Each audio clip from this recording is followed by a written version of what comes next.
In our previous video about the British Watchmakers Day, we asked if you wanted to see all the interviews that we did during the show, and many of you said yes. As promised, we've cracked on that project, and you can see this video is over 3 hours long. We put chapters in the video description, so you know what to expect. The interviews are mostly untouched, but we had to cut here and there because we were interrupted by ambulances, security guards, and happy hour announcements. We've also decided to post this video on Spotify too, because probably some of you would prefer to listen rather than watch. So we hope you find it helpful. Link is in the description. Now, in the first 2.5 hours, Mario, our videographer, and Dave from Scottish Watches conducted more in-depth interviews with some of the brands. These interviews were recorded the day before the show in a meeting room, so audio is much better. The other set of interviews were recorded by Mario and myself on the day of the show, so you can tell that we are in a very noisy environment. Lastly, we want to thank Katja and Alistair for organising this epic watch show, and we look forward to the next British Watchmakers Day, which is happening in March of 2026. Mario, roll the intro and let's listen to our first interviewee. So, Mike, welcome. This Thank is you, the Dave. day before Thank you, British Dave. Watchmakers Day. And British Watchmakers Day, number 2. Volume 2. The second album, Yeah, the better yeah. second album. Well, no, the difficult. the difficult. I think maybe difficult in gestation, but from what I've seen downstairs, I think, you know, the demand is going to be huge. Yeah, I hope so. I mean, last year they were queuing around the block, so maybe this year as well. And I think last year there was the anticipation of this is something new. We've not done it before. Obviously, folk were excited. I guess we were still in that honeymoon period of coming out of COVID and shows getting properly back to being shows, you know, no masks, free, happy to go. I think with this year's one, in the last week, I have had messages, text, all gamut of people, can you get me a ticket, can you get me a ticket? Yeah. That in me itself, too. I think, is a huge sign, because that didn't happen the first year, obviously. No. So Well, I think seems- I think that was because it was such a good show and word gets about, doesn't it? So, Yeah, and I think very sensibly the kind of general organising committee kept it as a one-day show, super kind of exclusive, one day, not let's make it a weekend. I think that's a great thing. But yeah, good. I think it's definitely a good thing. Good. I think myself and Ricky actually said, don't do 2 days, don't dilute it, keep it super tight. No, we decided not to. Exactly.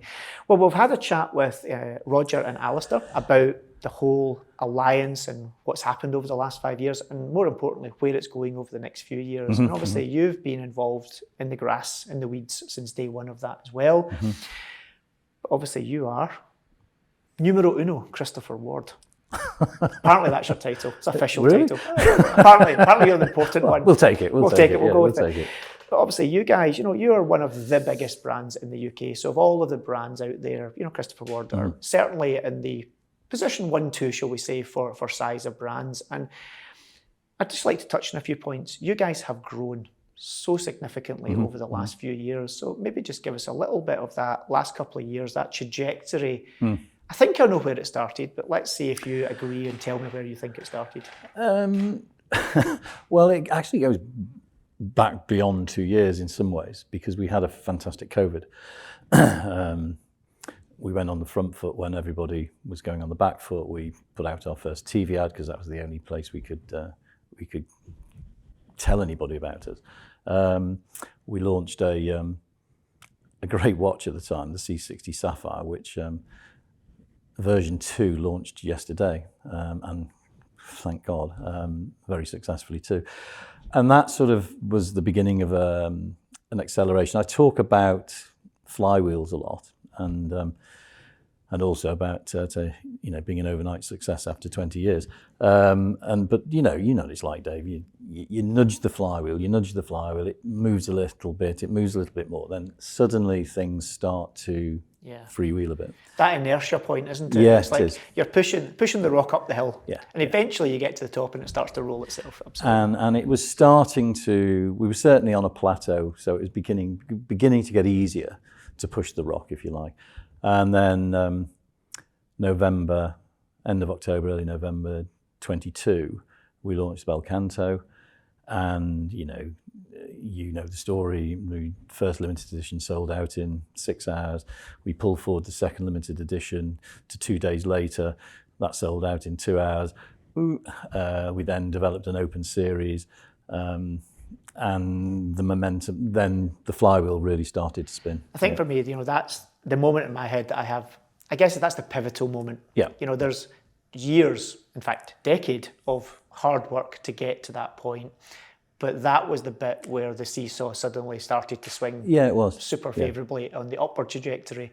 Yeah. And not just a watch that marked it, but also I guess a departation from maybe what you'd done before. It was really quite different in many ways to what you'd offered before. Aesthetically, what it did, what it was saying as well. I think for me, it marked the brand out as we've always been serious, but we really are serious, and this is the marker. Yeah, I think that's a fair comment. I think aesthetically it was there aren't many brands that do above the platine anyway. The fact that it was a Sonnery Passage, very rare in watchmaking per se. So that was you don't go to any marketing manuals on watches and they don't tell you that the next one you should launch is a Sonnery Passage. And definitely not at a super accessible price point. Yeah, but we've always been renowned for that. I mean, I purposely wore today a watch that we launched in 2011, I think, which is the C9 Harrison single pusher chronograph, which is a magnificent piece of work. Not as aesthetically as bold as the Bel Canto. But back to your point about working away. This is a limited edition. It was at the time our master watchmaker was a guy called Johannes Janker, and he was maybe 28. He came across an old 84-year-old Jean Fillon, who was also a master watchmaker, obviously towards the end of his life. And Jean had been working on trying to create a single pusher chronograph for years and years and years and years. He was a master of chronographs. And he had got so far with a Unitas 6497, but he couldn't, he was really, his health was really failing him. Up against it. Johannes came in and took the project on, and together they finished it. And we took all of the componentry, turned it into the C9 Harrison single pusher chronograph, which retailed I think at about 2,400. We then brought a gold one out that was over 3,000. So actually, even then we were trying to do things that were a little out of the ordinary. The underpinnings of the idea of doing it were there, and it's just which one's going to catch fire. Well, I think the underpinnings of not being prepared to stay in our lane. Not being forward. Yeah, absolutely. Because lots of people think lots of watch brands should just stay in their lane. And that's not something we necessarily subscribe to. And many watch brands, unfortunately, also have an opinion that they should stay in their lane as well. And I think that opens up a good talking point is British watchmaking. You've got your Christopher Ward hat, but you always keep a healthy eye on the industry in general, and you have a real interest in the British industry. Absolutely. The British industry doesn't do staying in its lane, does it, particularly? No, which is a good thing. Isn't that brilliant? Yeah. I mean for a nation that's based on we like queuing, but we should definitely stay in our lane. When it comes to watches, we definitely. I haven't met many leaders of British watch brands who like queuing. No, and we have an eccentric collection of individuals, which I think is beautiful because it does lead to things. And even in the businesses that, like yourself and Christopher Ward, are more established and have. When you get bigger, you have to sometimes play it a little safer than you might want to because you have a plethora of people and a business that you need to ensure is stable. But it's good to see, even you guys, winging a prayer sometimes, throw it out there, see what happens. Because Bel Canto could have been, or it could have been. I suppose it could have been, yeah. And you never actually know until you put anything out in front of the customer what the reaction is going to be. But yeah, we were very lucky. It was a great reaction. So since that point, obviously that launched, boom, it exploded. I think is fair to say in the market, and has now become part of the core range. There is a multitude of different special releases, collaborative releases with that watch as well.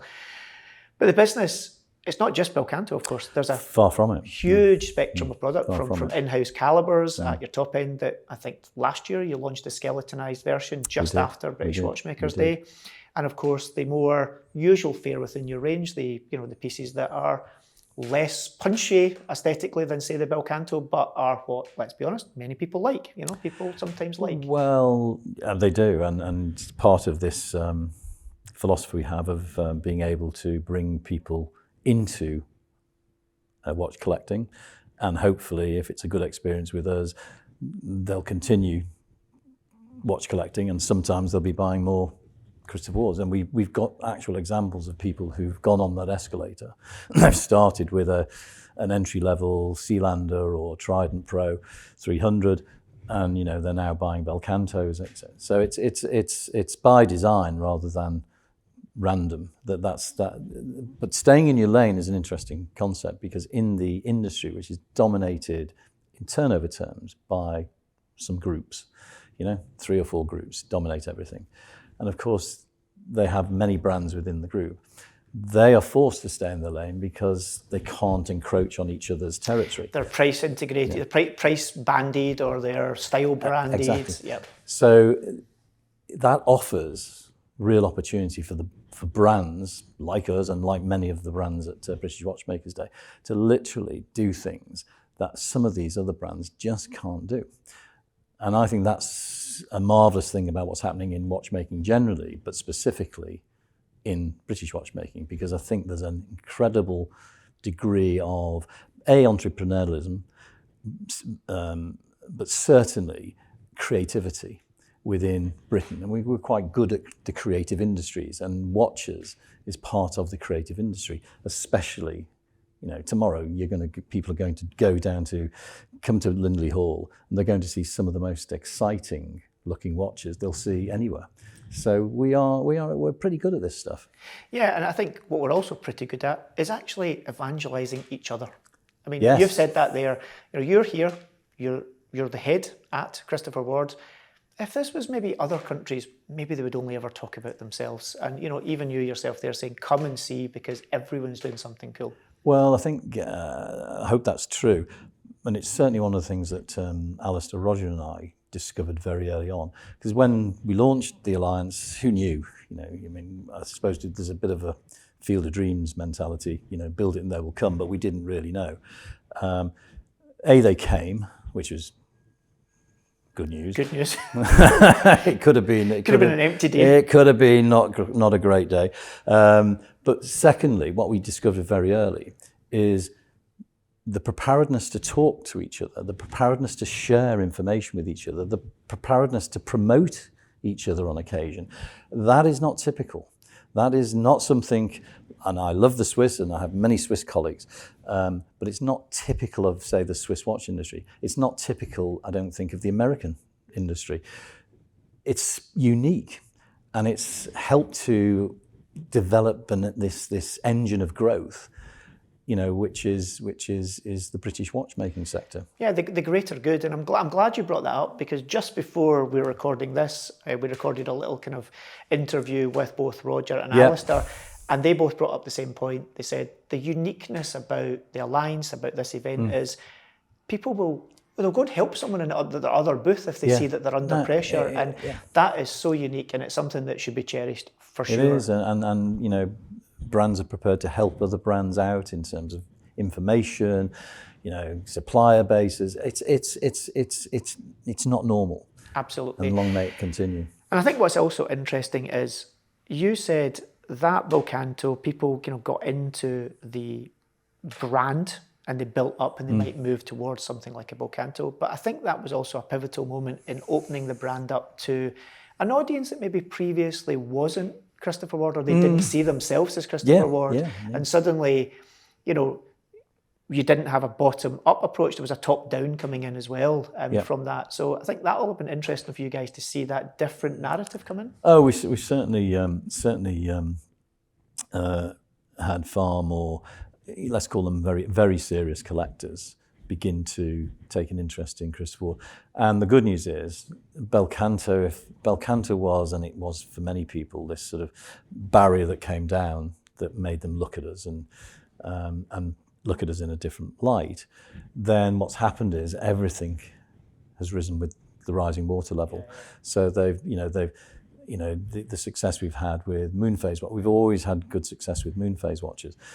But the Aventurine one has caught fire recently as well. And a lot of these people who discovered the brand through Belcanto are now collecting, And I've seen it personally as well. I have a good friend that works in the luxury industry outside watches and has a refined taste in watches, we'll see. And has always looked at everything. He's not snobby about it, but he felt he was where he was, and actually recently has picked up the Aventurine C63 moon phase. Yes, Sealander. Yeah, my memory is not too bad. He's an excellent chap. He understands. Yes, and he did because he just one day woke up and went, I don't know what's ever stopped me buying it, and whatever it was my problem, not anyone else's. Right, and he went, I'm going to buy it, and he loves it. He genuinely loves that watch. So it's nice to see that narrative open up. Yeah, it is.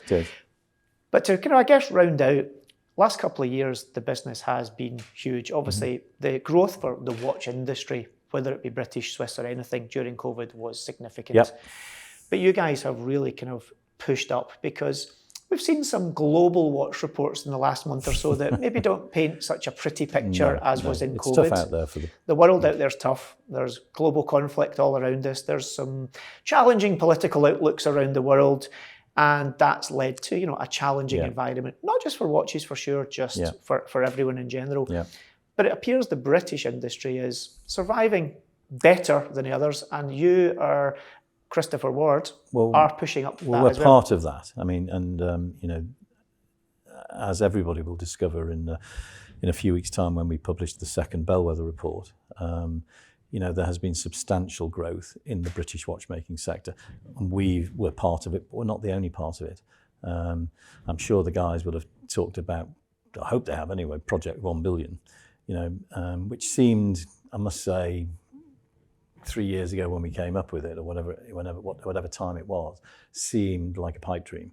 Actually, maybe it can happen. Well, we're well on the way, and so despite all of the macroeconomic pressures, the geopolitical pressures, I expect the British watchmaking sector, if we carry on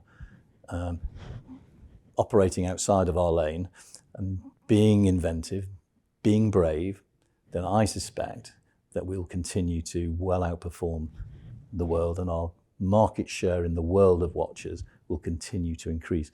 And that's really, I suppose, what the Alliance was trying to be all about. It's shining a light on this fantastic industry that's still small but growing at a really great rate in the UK. And to be not too indelicate as well, there's a lot of brands have increased their turnovers, they're general, but they're also profitable. Yes. And this is important. Profit's not a dirty word. No. Let's make this clear. No. If everyone wants more investment, more innovation, more people with jobs, you need profit. And profit pays for nice things. Yeah. And there's so many brands that can grow, but do they actually make any money? And I think the openness generally with Christopher Ward and the British industry in general, it's understood that it has to be open.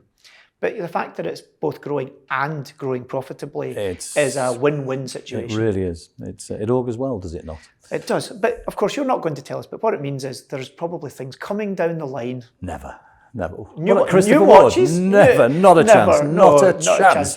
And to round this out, I did very much enjoy the leaning into. We all make mistakes in life, and the little faux pas in a recent marketing advert. The retort was nothing other than very British in its demeanour, which is something that you would probably not see from maybe other large watch producing nations. But yeah, there we go. So thank you very much. No, none of us are we? We learn from our mistakes. That's the theory anyway. So little hit and go question. Past, present, future. Right. So in the past, what's happened within Christopher Ward in the last 12 months since the very first outing of British Watchmakers Day? Nothing at all. We've been completely asleep at the wheel. Excellent. Good British staidness. Yeah. I mean, huge amounts. I think probably the greatest thing that's happened is the development of the supply chain to begin to fulfill the demand that we now have for the brand. So, and particularly watches such as, but not exclusively, the Belcanto. So it's been a year of huge growth again. but as you get larger as a company, and we have more people in the business now, we're not a small business anymore, processes, systems, infrastructure needs to be brought together. Systems have to be put in place. The boring things, the HRs of this world, the supply chains. Not as interesting as a Mission to Maidenhead watch, but putting Maidenhead on the map. We are putting Maidenhead, and we're also putting the first Briton on the moon. So with the new watch that's only available tomorrow at British Watchmakers Day, 25 pieces, opening price $2,395. All proceeds being donated to the Alliance of British Watch and Clock Makers. So not just a profit, every penny you put in, all goes that way. Every penny. So there we go. So last one from the past, challenges that you've overcome in the last year, or any lessons that one may have learnt from some things? I mean, we need a month to describe the challenges.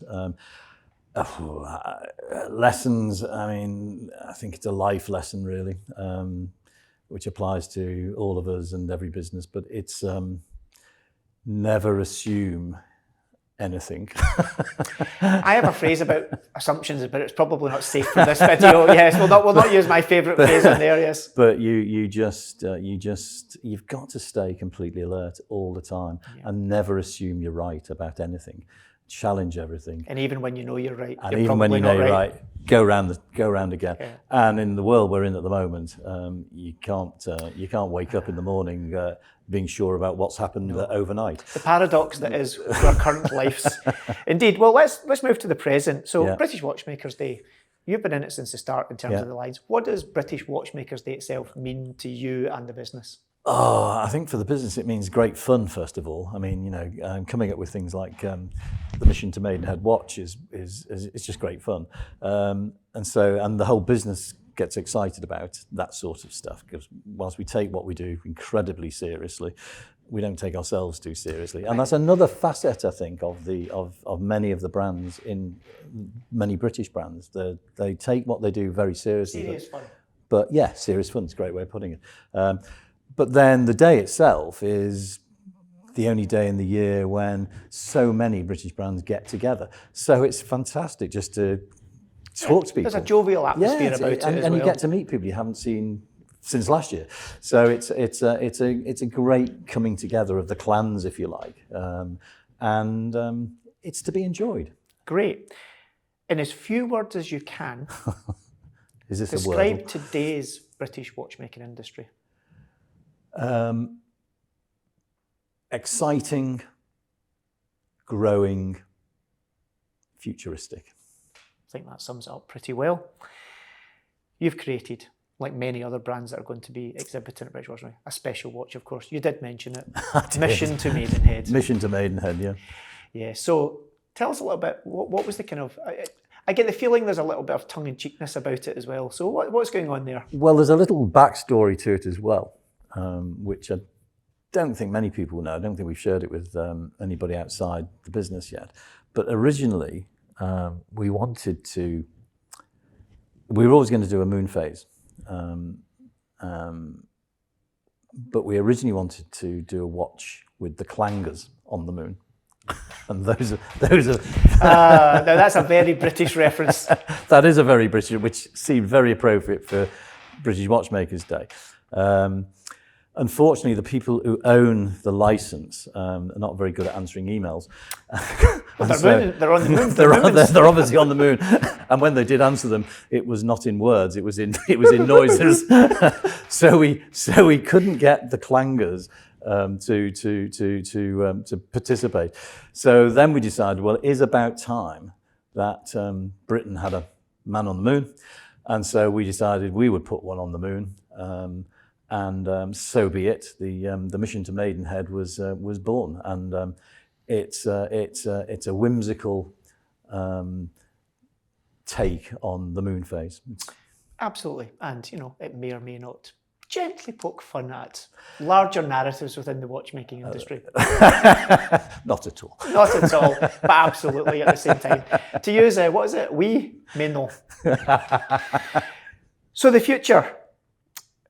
Big question. You're well established now as a business. You've moved very much into the small to medium-sized enterprise rather than a small watchmaking business now. Where would you like to see the brand go over the next, let's say, 5 to 10 years? We'd like to continue growing, so we're not unambitious in that regard. We're very fortunate now, I think, to be the largest British watch brand. It's not just about size, though, but growth is important.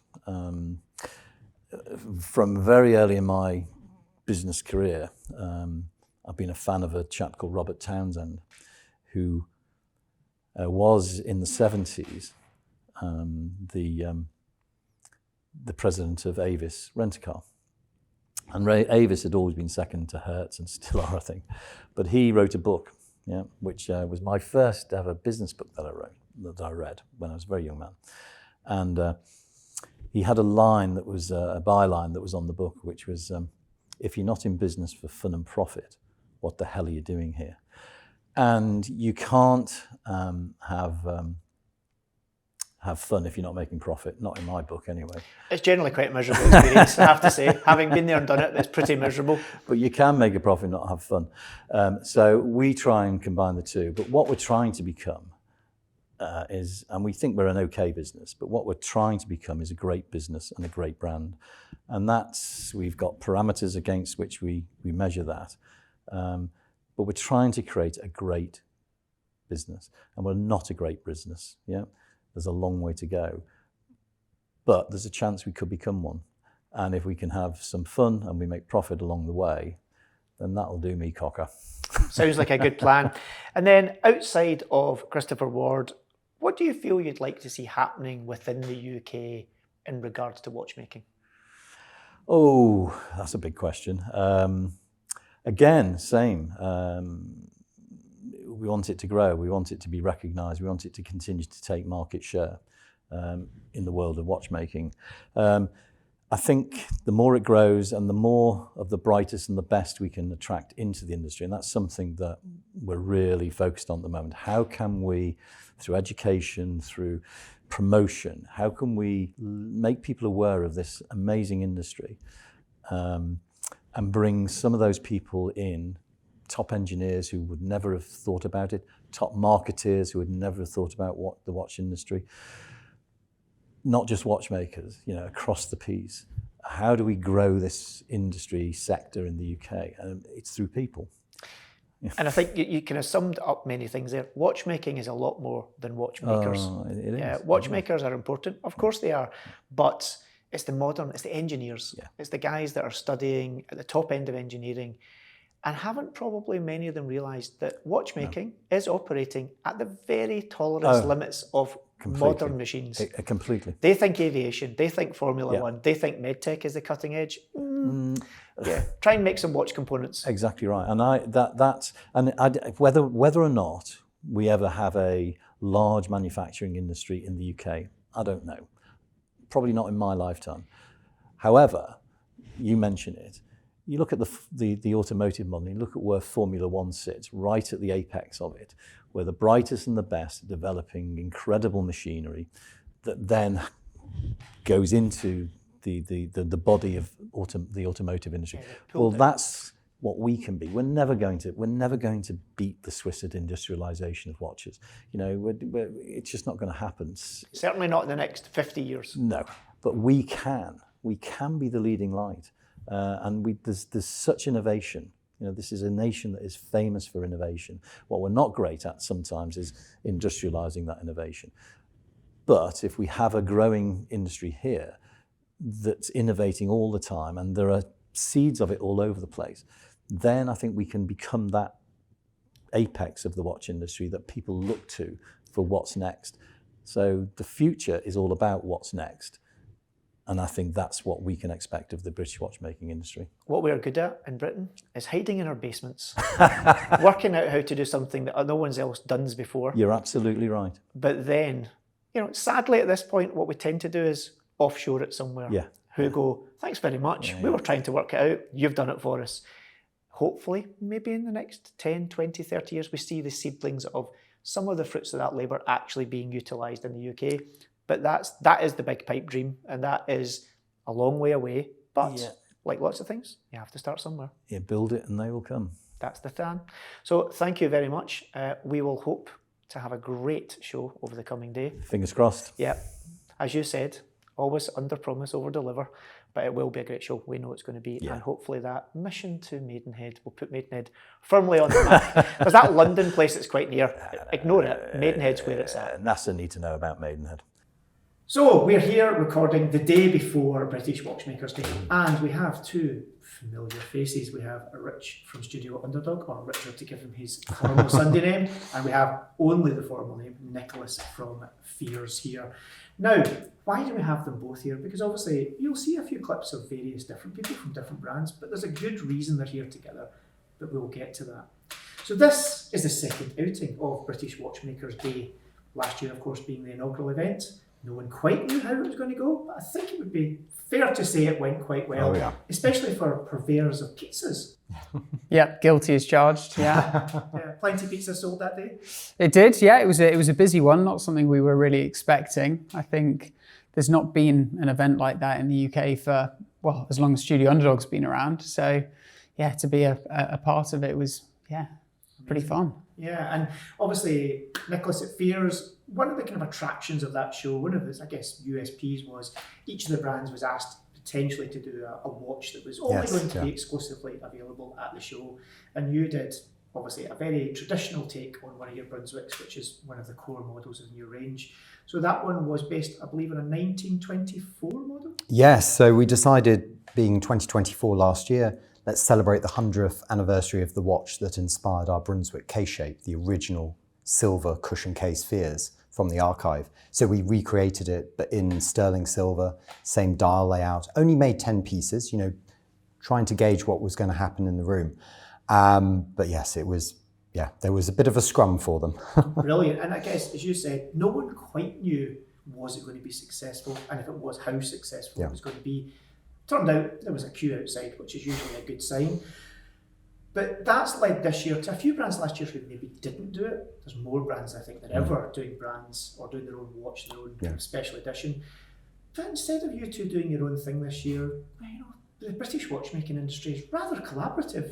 Mike was saying that when we spoke with him at Christopher Ward. One of the beautiful things about the British watchmaking industry is we help each other, which is maybe not such a narrative that's taken in other parts of the world, shall we say, within this industry. But you guys have decided to collaborate this year. Obviously, Studio Underdog, a brand known for its design, it's kind of quirky, its colours, it's not so subtle take sometimes on colourways, and Fears being definitely leaning into that kind of elegance and tradition and heritage. Maybe not a match that you would necessarily put together by default, so why? And don't say alcohol. It's alcohol does play a part. It always does. That kind of comes later. I think, as you said, camaraderie between sort of British brands in general has been a thing that we've all seen, and you'll speak to every brand that is attending the show and they'll say the same thing. And that's really where this stemmed from. Nicholas was one of the very first supporters of Studio Underdog. I think backing my original crowdfunding campaign, being one of the first couple of hundred people to say, let's make this a reality. So literal kind of brands at that time that, I admired and looked up to, helping sort of lift me up. So that was very much the kind of the foundation of, I guess, the kind of the relationship of the two brands that started in 2021. I think Nicholas was showing me some DMs. I went back through my Instagram DMs to see when because I thought, actually, it's really interesting. When did we first chat to each other? When did we first get? And it was February 2021. So it's now been over 4 years we've known each other. But it was really interesting going through it because at first it's not formal, but it's very kind of, you're chatting to someone you don't know. And then, there's certain points where Richard's saying I've got a question. I don't suppose you have 5 minutes for a phone call and then there's a point in the conversation, going through this conversation about a year and a bit in, when suddenly you realize it's gone beyond just talking work stuff. We've actually become friends. And it's really interesting because then there's a point where we move off the Instagram DMs and clearly we'd exchange WhatsApp numbers and then become mates. And it's just really nice to it was a nice reminder going back through that because, in interviews and things when we're talking about working together. I talk about our friendship, but it's kind of really nice to go back and see how the friendship developed and how it started. And it started from that kind of like, you know, two brands. By that point, Fears was about 4 years old. You know, we were still very, very early doors. You were right at the beginning. Bear in mind, February 21, that was a month before I'd even started my campaign. So that was before Studio Underdog existed. So again, you know, you think about so many other industries, or even areas within our industry where you're trying to get advice or pick people's brains and you'll get radio silence. Here I was, not even having a brand, just having an idea, trying to kind of knock on doors and get some advice that people who'd been doing it a lot longer than I had been. And doors were opened rather than sort of slammed in my face.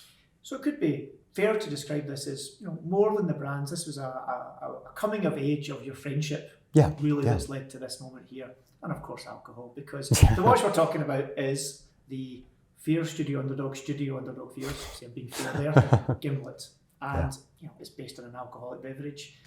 We're none of us shy of an alcoholic beverage. I think a couple of us here may have had too much a few days before. Yes. But tell us about this watch, because trying to bring Richard's, you know, typical punchy design language to something very classic could easily become kitsch or easily become overdone or underdone.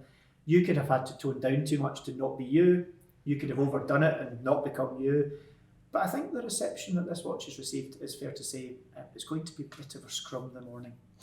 Well, we'll see in the morning what it's like. I always say until the watches are on people's wrists, you know, we don't know. But it's exactly. But what is interesting, because I think back, it was before a watch collecting meetup in London in 2022 where we were having a beer before the event. And I remember suggesting to Rich, I was like, you know, one day it'd be really cool to do something together. And I remember my original pitch was basically going, because we are very polar opposite in our design language and what we do. But by this point, I already knew how passionate Richard is and how committed he is with what he does. You know, it's very genuine, it's who he is. And likewise for myself. So I was very much like, no, this is someone I want to partner with because it's sincere. But I always remember, Richard, kind of, you didn't say no, but you were like, okay, well, we'll see.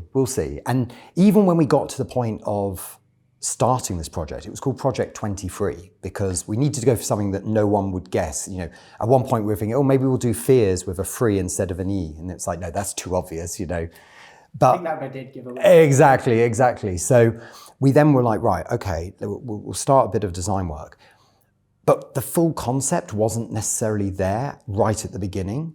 And I'm really grateful that Richard wasn't just going like, yeah, let's just collaborate. And it's always nice when you partner with someone that they care as much about it to wait and get it right and do it right, because we're both very, you know, keen on building our brands that are going to last for hundreds of years.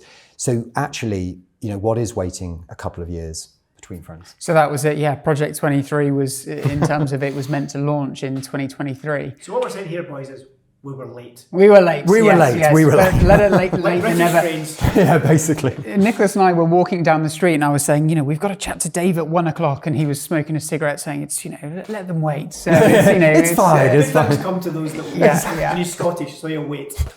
But this was it. I think it was, when it comes to, well, design, I think that's one of the kind of pillars is what us Brits are doing incredibly well. That was the foundation. Can we kind of start working towards a design that is both inherently Fears and inherently Studio Underdog, you know, have these two kind of this juxtaposition working together.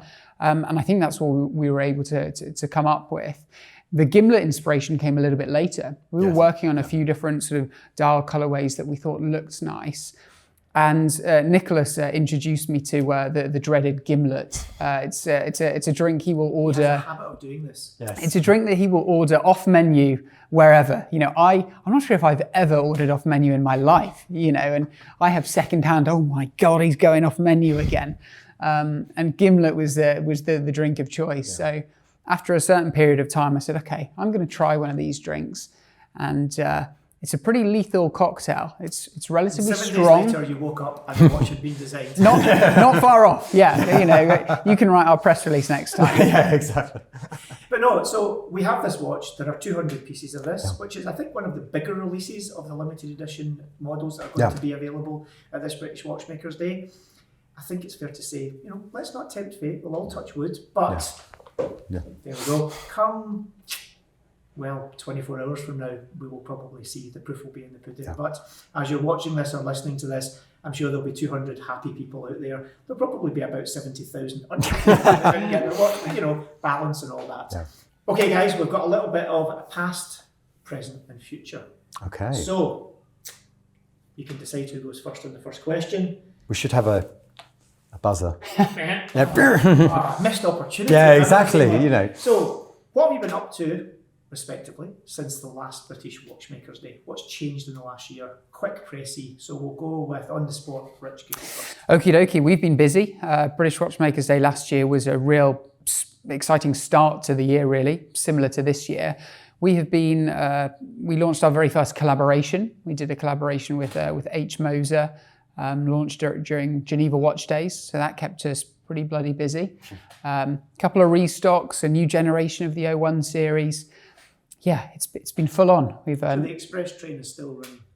We're still going. Yeah, absolutely. I don't think it can ever stop at this rate. I've tried to slow down towards the start of this year and failed miserably at that. But no, it's all guns blazing all of the time. Excellent. And Nicholas? So when we did British Watchmakers Day last year, it came basically 3 weeks before we opened our first ever standalone boutique. And that was just such a game changer for us as a company, because then a week later we had a stand at one of the fairs during the Watches and Wonders week. And it was, again, that was like another thing. And suddenly it felt like British Watchmakers Day was the beginning of a year of firsts, but also the elevation of the brand, the feeling that after 8 years, we're now becoming more established, you know, and that's been wonderful. I mean, there's been some collaborations, there's been new product. I mean, I worked out in 2024, we had 12 watch launches, and that was 24 different SKUs of watches, which was a lot. So this year I said, no, we're going to do fewer things, otherwise my team would have a coup d'etat. And I think already we're back up to about 10 launches, because when you're creative and you like making stuff, it just happens. Let's be honest, everyone likes a good coup d'etat. Yeah, exactly. They kind of went out of fashion in the 60s, but they're back. Exactly. I've never heard that word. I have no idea what that means. Coup d'etat? Coup d'etat. So see when your staff decide to take over without telling you? Usually like a military coup. Okay. A military coup, where the military will come in and topple the statue of the dictator Richard Benz, and then basically will declare the nation free, even though it's now a paramilitary run state. Yeah, okay. yeah. Good to know. Yeah. Keep an eye on your staff. Yeah, exactly. So over the last year, what challenges have you faced, whether good or bad, and quickly how you overcame them? Nicholas, you can go first this time. My goodness, yeah, we certainly had some challenges, speaking very kind of open and candidly. We had certain members of the team leave the company, we had some production issues, and it's very interesting because I'm in a very lucky, privileged position of doing something that's incredible. I run a watch company, I make watches. But the flip side of that is, as the team grows, you have 10 people, you have multiple premises, the responsibilities grow with that. And it's finding that new resilience and perseverance that when challenges come, rather than you want to crumble into a little bowl with your hand in your head, in your head in your hands, but you don't. We'll save that for the gimlet party. Yeah, exactly. So for me, it's a similar thing, as the brand matures, one thing that I want to do is constantly looking to level up. And the challenge that we're facing, I guess in more recent times, is what happens when the underdog is no longer the underdog. A lot of people have followed the brand from the outset and seen its growth and been along part of that journey. But now we're starting to get people discovering the brand and assuming we're far more established than we are, and see us in a different light, and will critique us in a way that you're used to, I guess, critiquing some of the bigger players as such. So it's kind of navigating that. How does the narrative,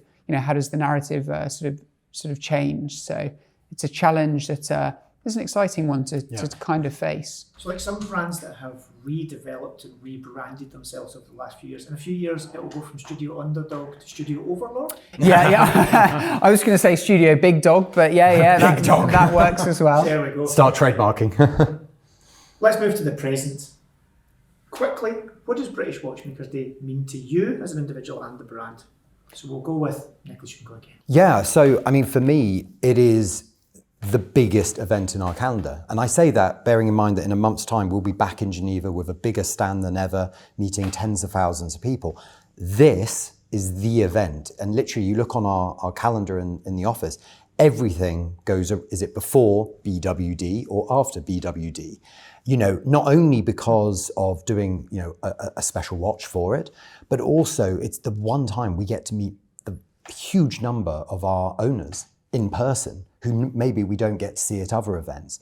It's where there's, you know, no other event has all these British brands in the room together. Earlier over lunch, I was saying to Richard how, for me personally, this feels like coming to a wedding.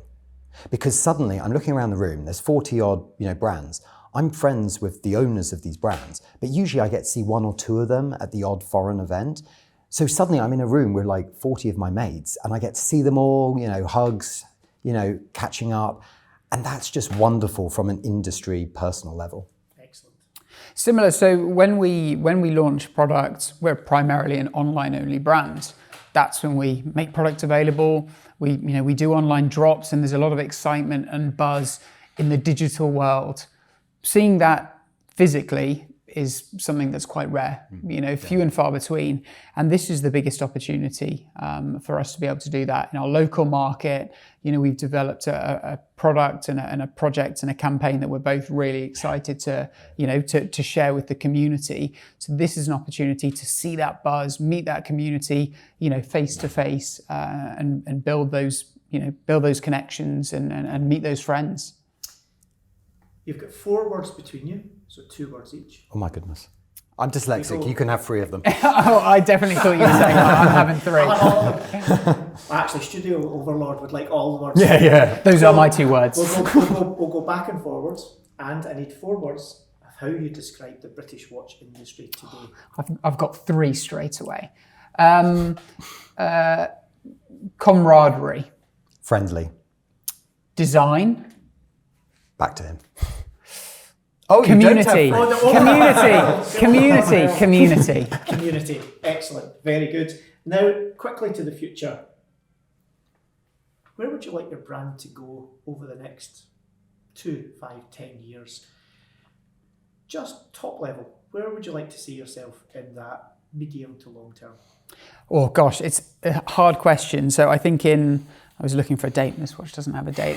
In I think 3 days, in 3 days, that marks the 4-year anniversary of Studio Underdog. So to look to the future, you know, in 5 years, that's longer than we've even existed. So it's quite challenging.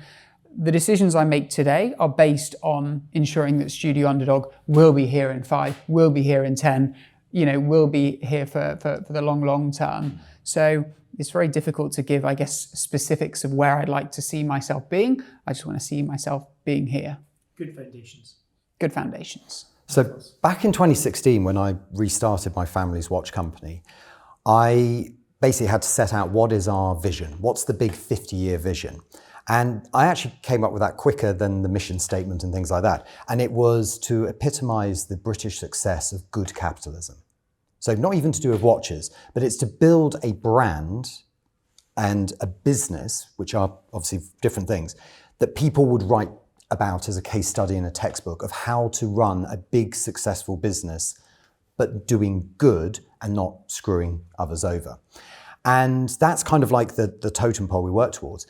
And the thing is, you know, because the company had 130 years of heritage before it closed, and then by the time I restarted, 170 years since it first been founded, I may own the company, but the way I see it is I'm only the custodian of it today. So every decision we make right now, I'm genuinely, and this is my job as managing director, is to ensure I'm always looking not 50 years, but 100, 200, basically making sure we don't do something today that is the chain reaction. The butterfly flaps its wings here and there's a tsunami there. So for me, it's all about making sure that we're working towards that vision. So that liberal moral capitalism that derides profit that lets people have good jobs in the future. Absolutely. I think, I describe myself as a social capitalist. Like, we're a business, we should be able to make profit and that should be able to benefit. But at the same time, maybe we give up a couple of percentage points of margin to ensure suppliers get paid on time, to ensure that, we don't screw people over. For me, that's very important. So I think that is something that's been reinforced by many people we've talked to so far, that it is about doing things well and doing them properly, which is something that sadly does not always happen in the world that we live in. So to round this one out then, there's lots of things I'm sure you would both like to happen within watchmaking in the UK, but you're allowed to choose one thing each. What's the thing that you would like to see that maybe either doesn't exist or is only existing in a small way? What would you like the big thing to happen within watchmaking within the UK industry over the however long? Oh, 100% the continued professionalisation of the industry. And that doesn't mean losing the creativity. But what we've seen in the last 10 years is more and more brands basically growing from, founder run, one person, startups, but people going, actually, rather than this being like a hobby on the side that makes a bit of money, they're going, actually, I do want to grow it. I want to grow a team. I want to create jobs within this industry. And we're now beginning to see that. And that's the way that the British industry can start to rebuild itself to compete against the Swiss, the Germans, the French. And I'm really pleased to see that happening. And I'm just really hopeful that more and more people starting brands today go, yeah, actually, I can turn this into a good business. I can create some really good opportunities and jobs for many, many people for the years forward. I think, building on top of Nicholas's point, I think the obvious answer to your question is it would be great to have, a made in Britain or a British movement, right? But that feels like the finish line. I think the thing that's important is the journey, not necessarily even towards working towards that, but the stepping stones along the way and being able to talk about the progression and the development, whether it's design, whether it's starting to assemble things here and there, whether it's starting to finish things, etc.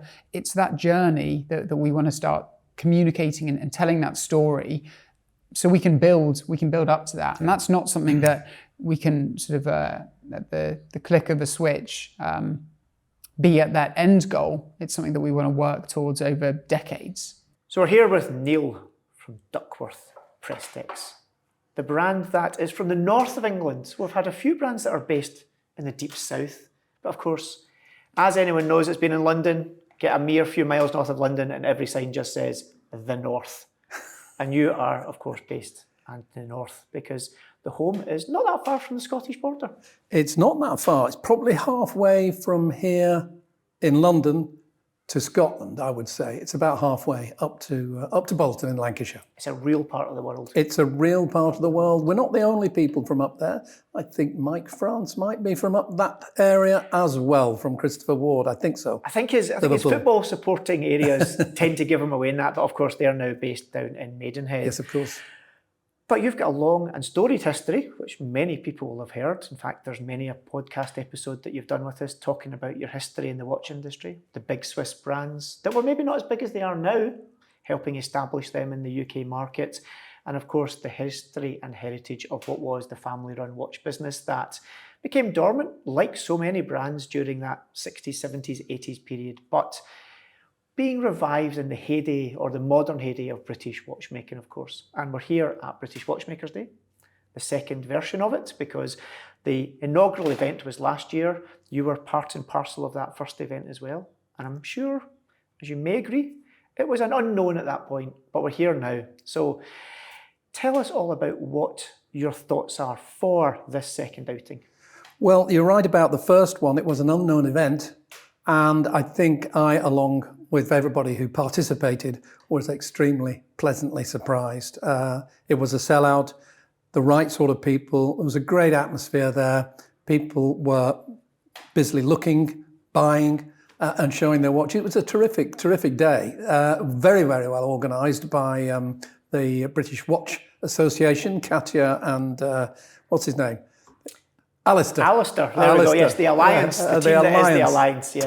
Top team, and boy have they done a very, very good job.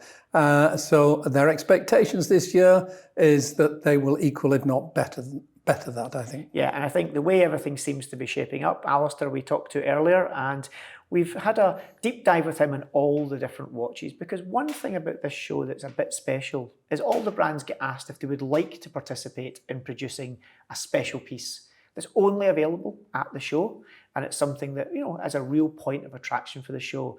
And I believe that you have again produced a special piece that's only going to be available for this second version.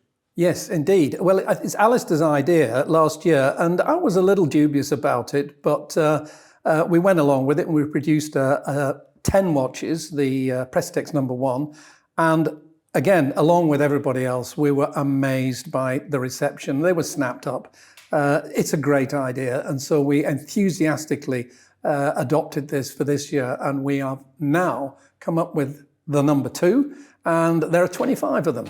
And I'm very, very pleased to be able to show it to you. And I've brought one with me today. I wonder if you can sort of focus in on this. The British Watch Day #2. It's got a see-through case back and a white dial with hints of the Union Jack colour on. So blue Roman numerals and a red 12 at the top. But just to finish it off, gold hands, and that looks pretty special in my mind. And is that something that you, again, based on something from that historical catalogue, or is it something all new? No, it's based on something, and it's a diversion of the catalogue. The original one is based on a Prestex pocket watch. I'm wearing it right now, and as you can see, it's Roman numerals, black, and it's got blued steel hands, and it's got a see-through case back on that.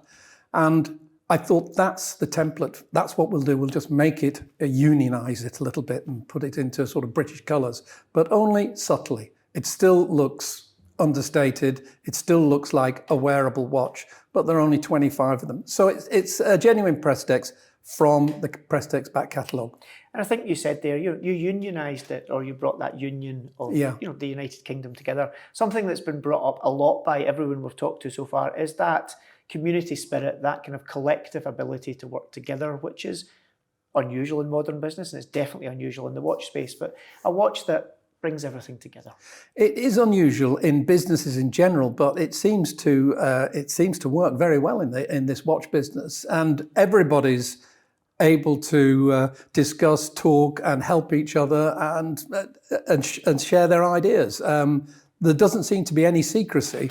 And everybody seems to be congratulating each other on what they've produced. Everybody's done it slightly differently, in all sorts of interesting and fun ways. They're all different. And we've seen, the coming together, whereas the first outing, there was lots of brands doing their own thing. There's more and more collaboration, obviously, coming in as well, which is great to see. I just went blank there. So we've got this second outing. We're there. That's going to happen tomorrow, hopefully. I think most brands will probably be selling out everything that they've brought with them. But moving on, for this year, what have you got ahead? So this is going to be 2025. You've had a few years under your belt now from bringing that brand back to life. Where are you feeling it's going this year? Well, this year I'm introducing my second GMT called the Broadgate. It will be out in April, and it's a 40 millimeter case watch, and it's a bit more contemporary. But I've got something here and now, and I wanted to bring something extra to British Watch Day, and that is my new Prestex skeleton watch.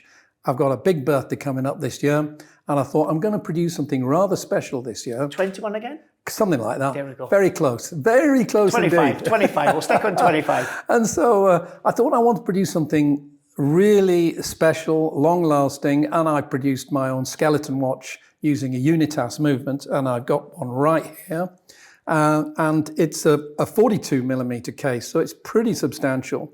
But in keeping with the Duckworth Prestex watches, it's a vintage in its appearance. The Unitas movement is a thing of beauty. I mean, anybody who knows their movements will know that it's a real solid piece of kit. Used originally in pocket watches, but it's a manual winding very reliable and robust movement. So far I've only just made a limited number of these, about 5, I think, to be honest. But it's for a special occasion. So that's what's happening right now. And like so many of the brands that are part of British watchmaking, many of them are direct-to-consumer brands. They're not necessarily have a huge footprint in the high street. So this show is an amazing opportunity for you guys to talk to people and people to see the things. So, you know, would you say anyone who didn't come this year is missing out? They are definitely missing out. And it's funny you say you talk to people. I've had to bring reinforcements this year. We were only 2 people last year and we were all talked out. And there were queues of people trying to get to us, to everybody.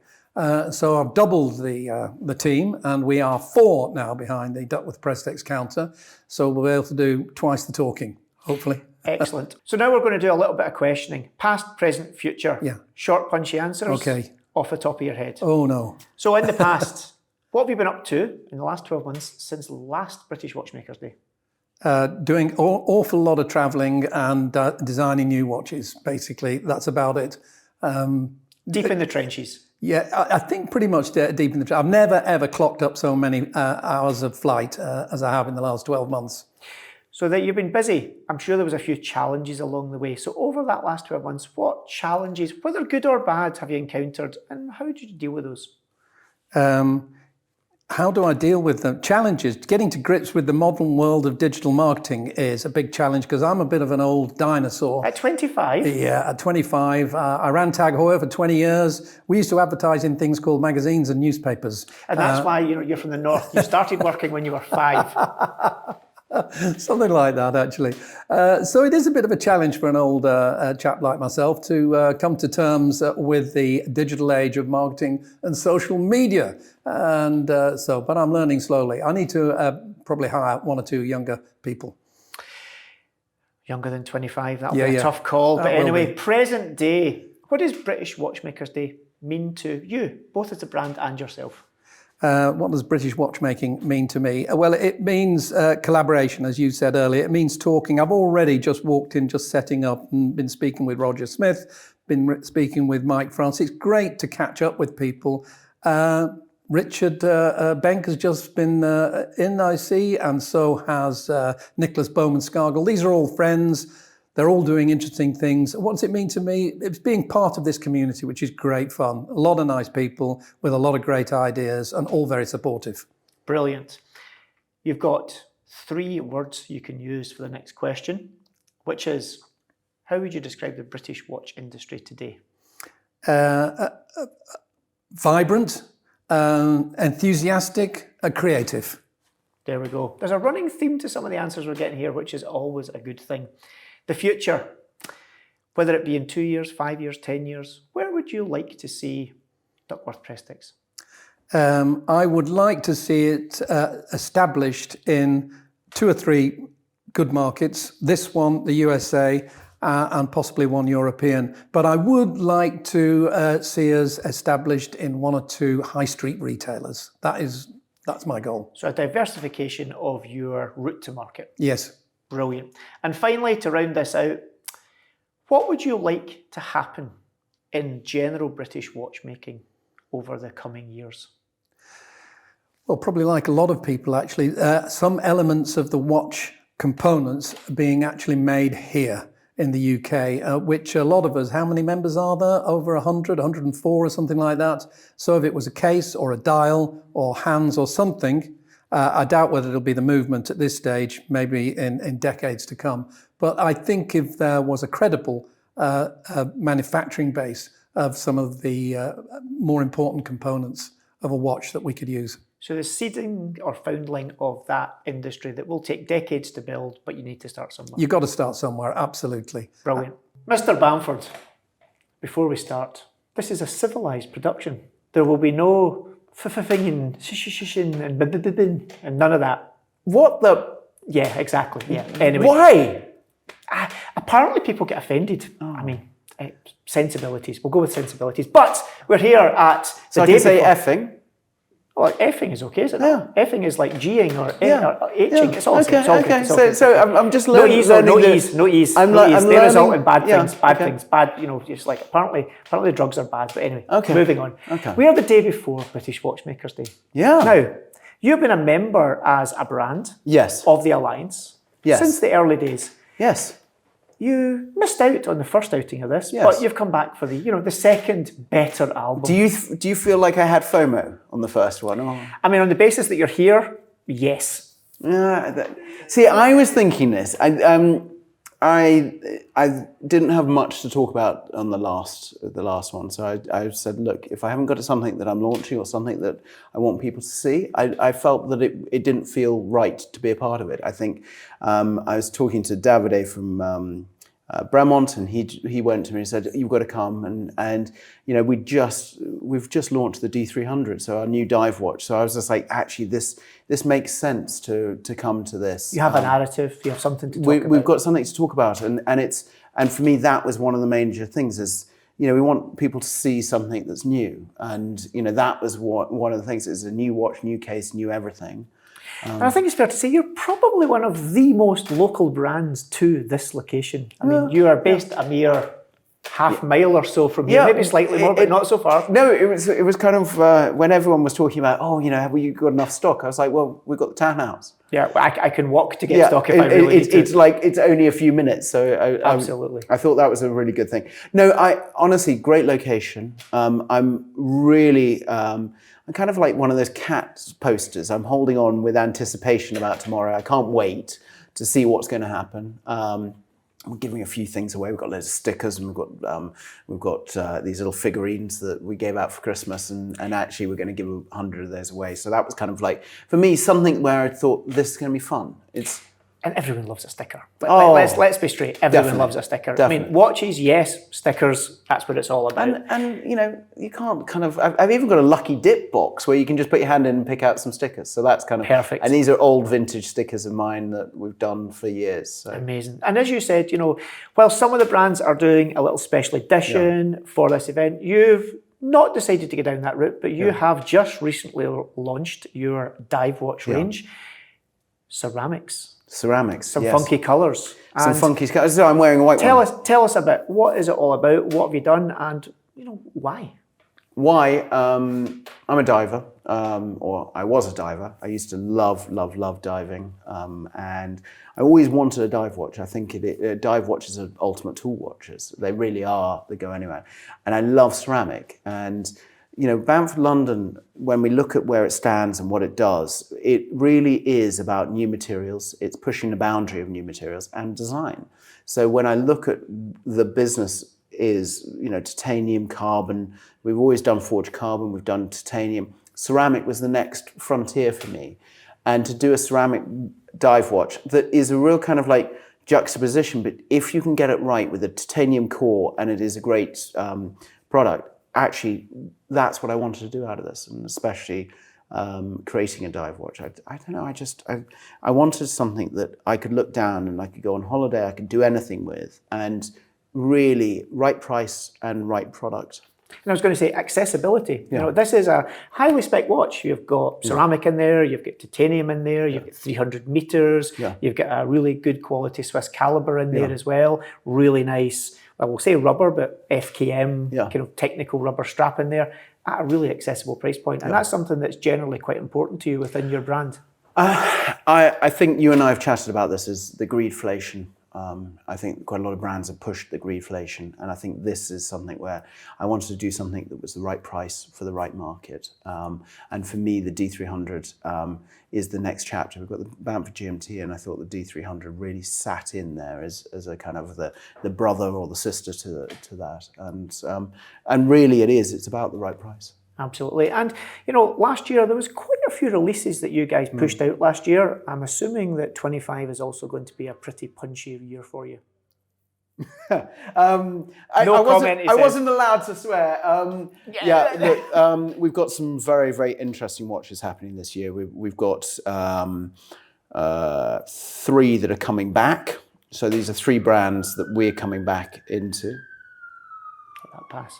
So we've got, this year is going to be a bit of a belter. We've got 3 brands coming back for round 2, round 3 of doing collaborations. We're really excited. We've got something that's happening before Christmas. It's going to be an aqua blue Christmas. It's going to be fun.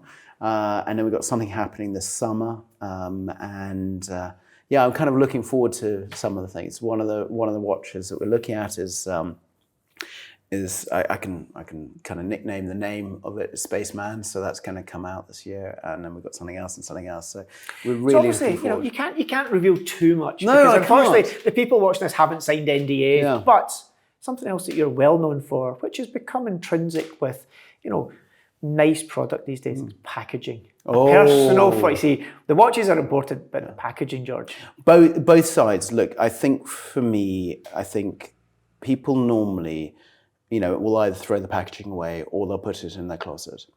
Now, I kind of love packaging because I love it as something that, is that opening up, that sense that's the first thing that the customer sees. So you have to care about that first expression of you.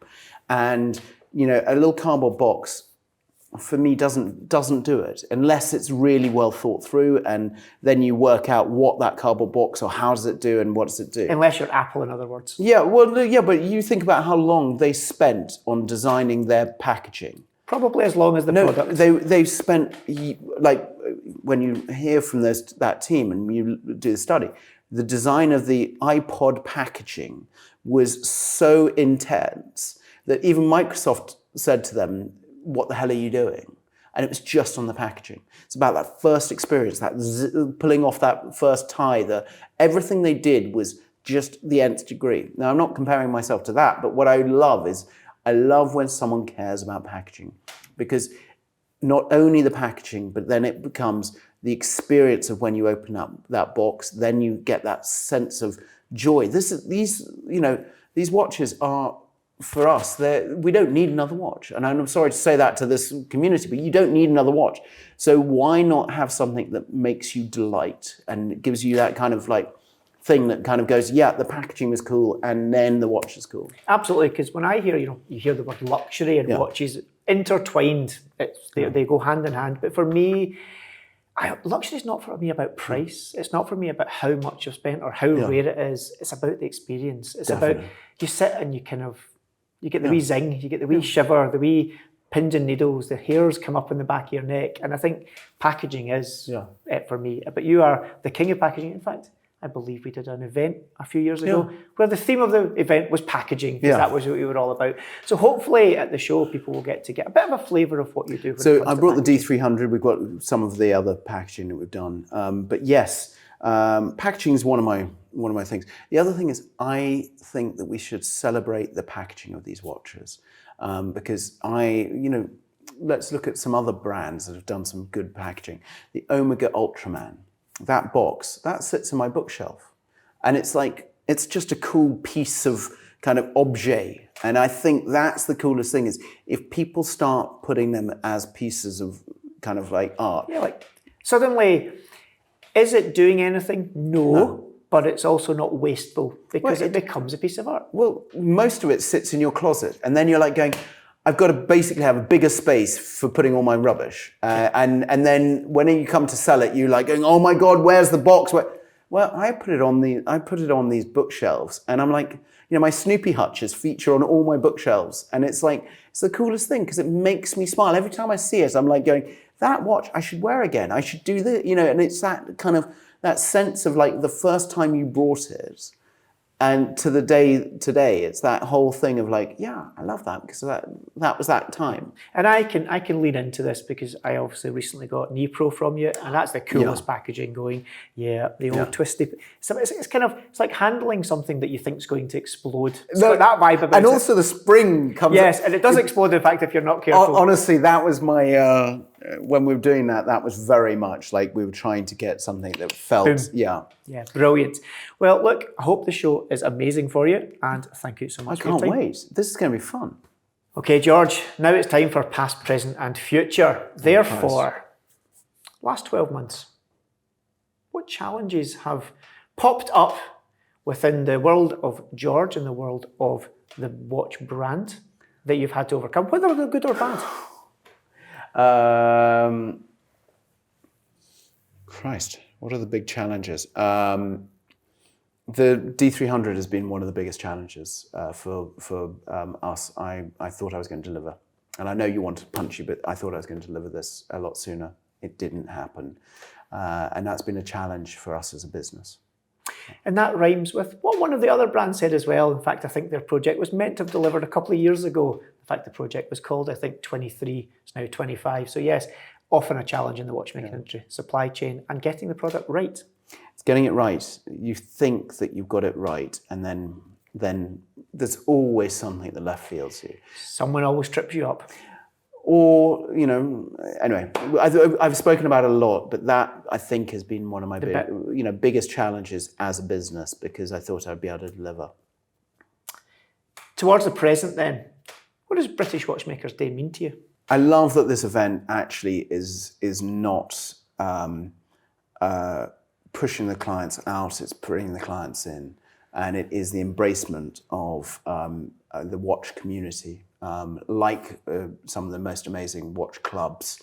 And I think, I hope tomorrow is going to be that. I think that I can't wait for people to ask questions, and that interaction for me is going to be the key thing. Community, the engagement. Community build, I think, is going to be amazing. And that's one thing that I really felt coming into it the first time. I wanted to do this. I wanted to do it because it's about the community. Brilliant. In a couple of words, you can have 2 or 3 words. Oh, Christ. This I can't ever do anything by 2 or 3 words. Yeah, no, I'm very much like you. I like to talk, but I have to shorten it. So therefore, a few words to describe how you see the British watchmaking industry today.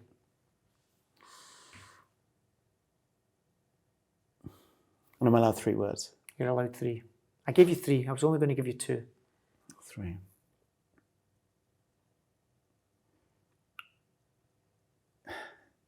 Good, room for improvement. There we go. And I think that is also reflective of some other views we've heard as well. There's always room for improvement, and we all know that, which means that you always end up with better product. Well, look, my family motto is jamais content, and that's never content. So you always are striving for something new. Yeah, ants in your pants. Yeah. Absolutely. And to the future, where would you like to see your brand in the coming 2, 5, 10 years?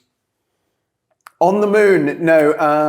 Where would I aim for the stars? Aim for the stars. I'd like to. Bamford, London would like to get more distribution. I think that's my challenge at the moment. Is we want the watches on people's wrists. The more distribution we've had, the better it has been on the adoption of the watch. So route to market, getting out there. Route to market, and it's something that I can learn from my colleagues that are downstairs. And there's such a wealth of different ways of doing it. And that's what's been the great thing, is learning from these guys. But also what's interesting is how some are doing better than others, and in how they're doing the route to market. And I think that also reinforces that kind of collaborative nature of what is the British watchmaking industry, because they are willing to share how they've been successful, and they're willing to say, I'll even make the introductions for you. And that's rare. Yeah. That's a rare thing, but that's a great thing as well. That is a good thing. And then finally, outside of your brand, outside of the world of George, outside of Bamford, London, what do you think you'd like to see happen within the greater British watchmaking industry in the coming years?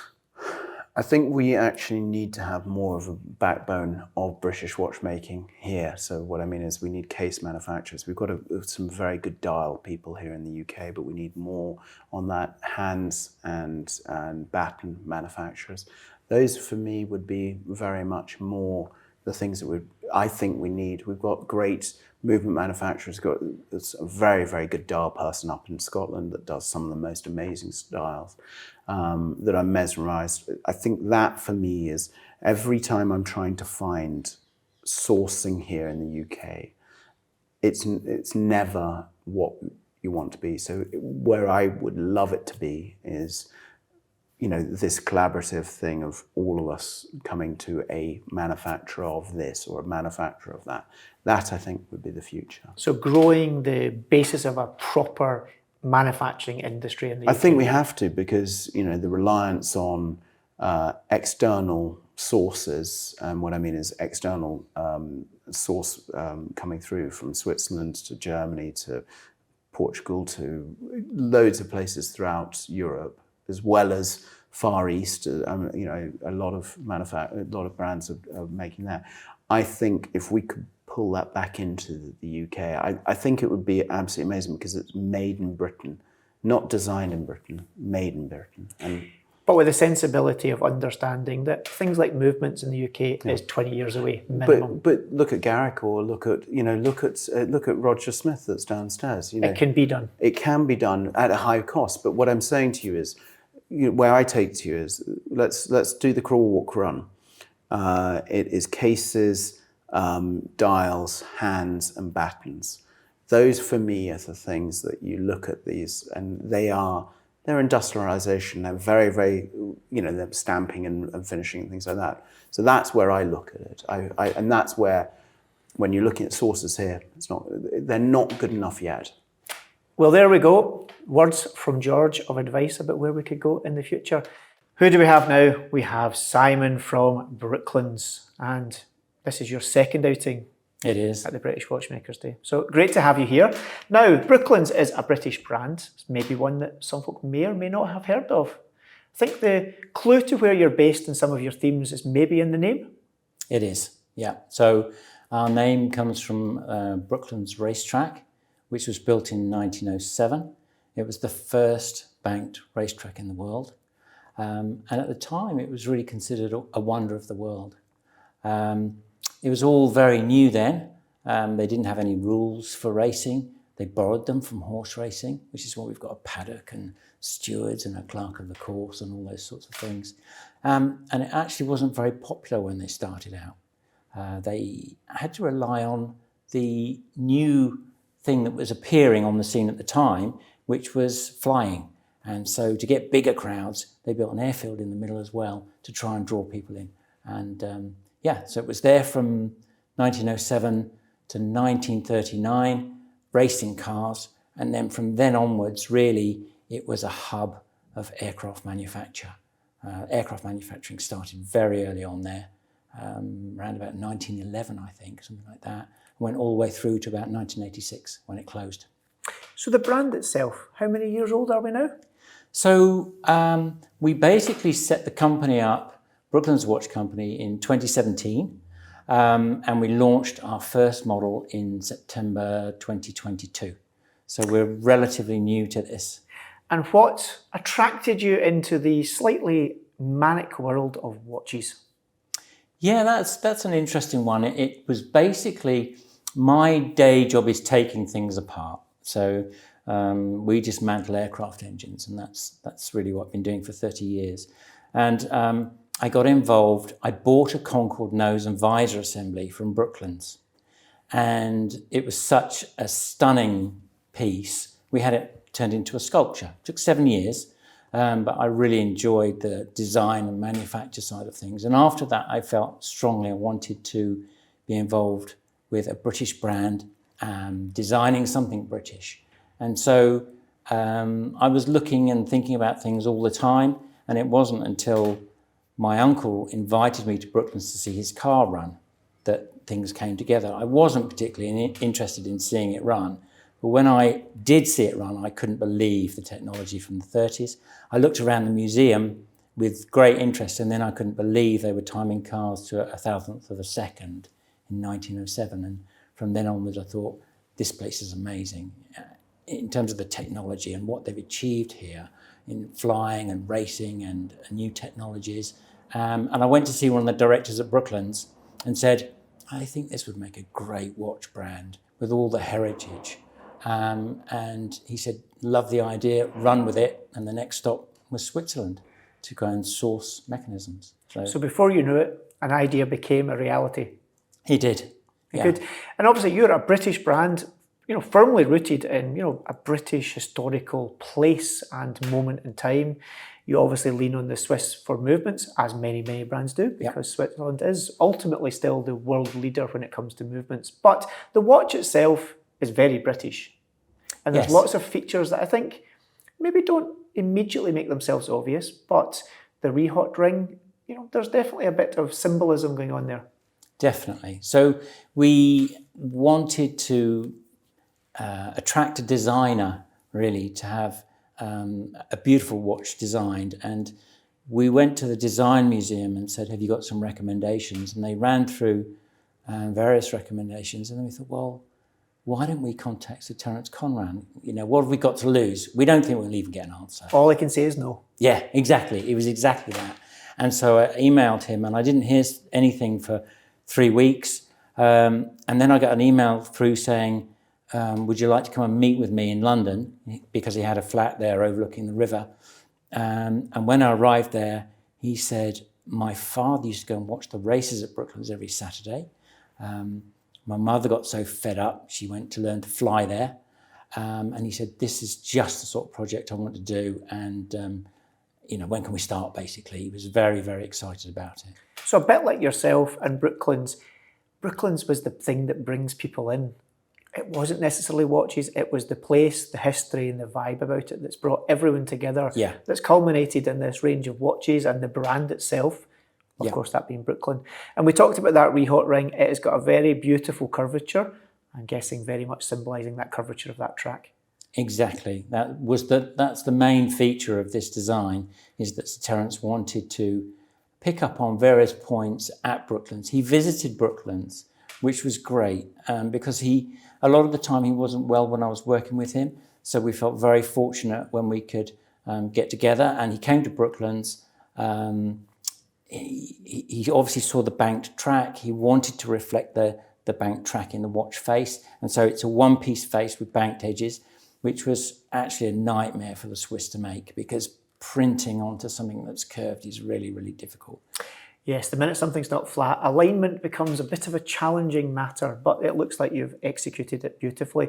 And there's lots of other little design cues in there. The straps, for example, looks a bit unusual when you first see it, but when you know, you know. So maybe you could explain what's going on with the straps. Yeah, so Sir Terence came around, he looked around Brooklands, and he had an assistant designer with him as well.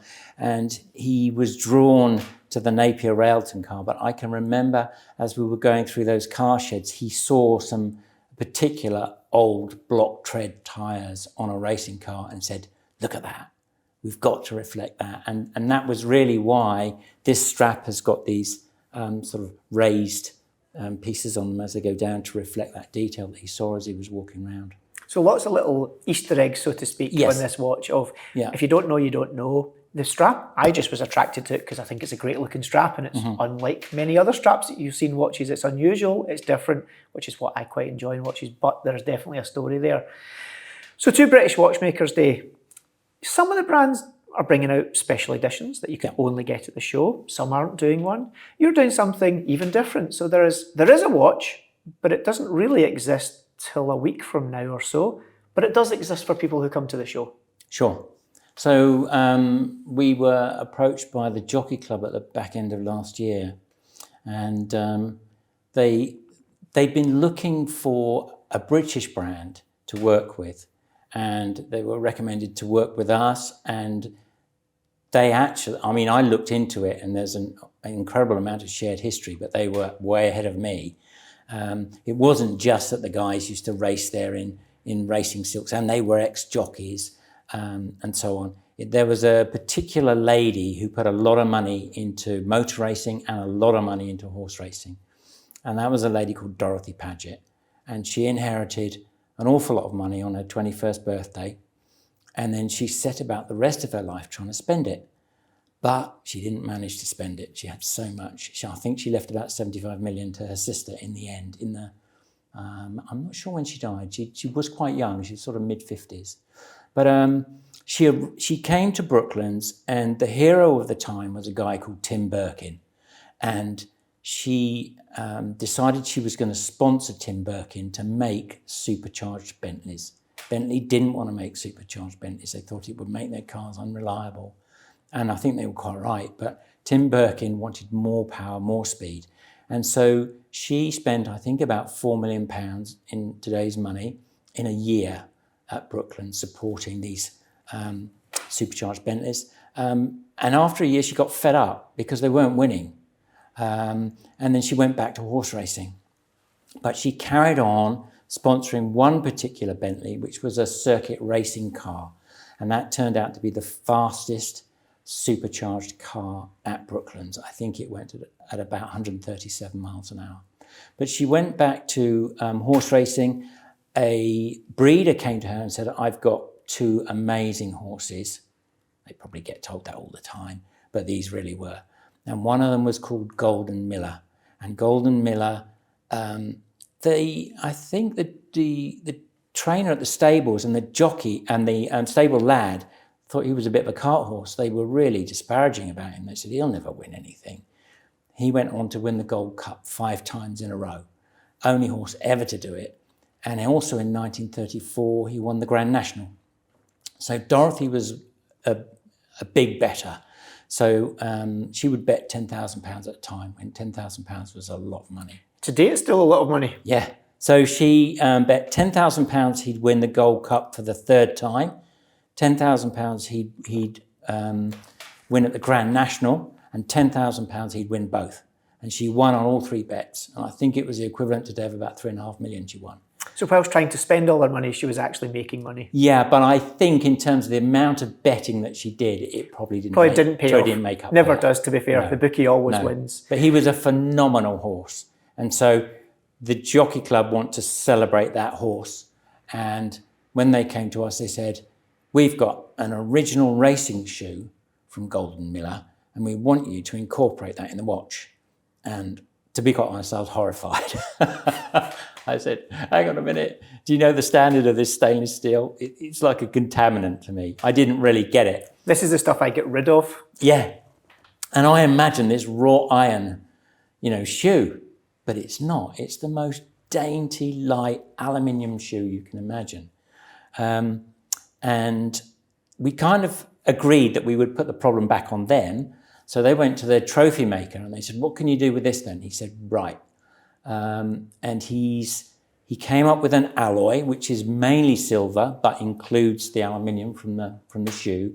And he asked us for our drawing for the buckle, and he's going to make 100 buckles from this alloy.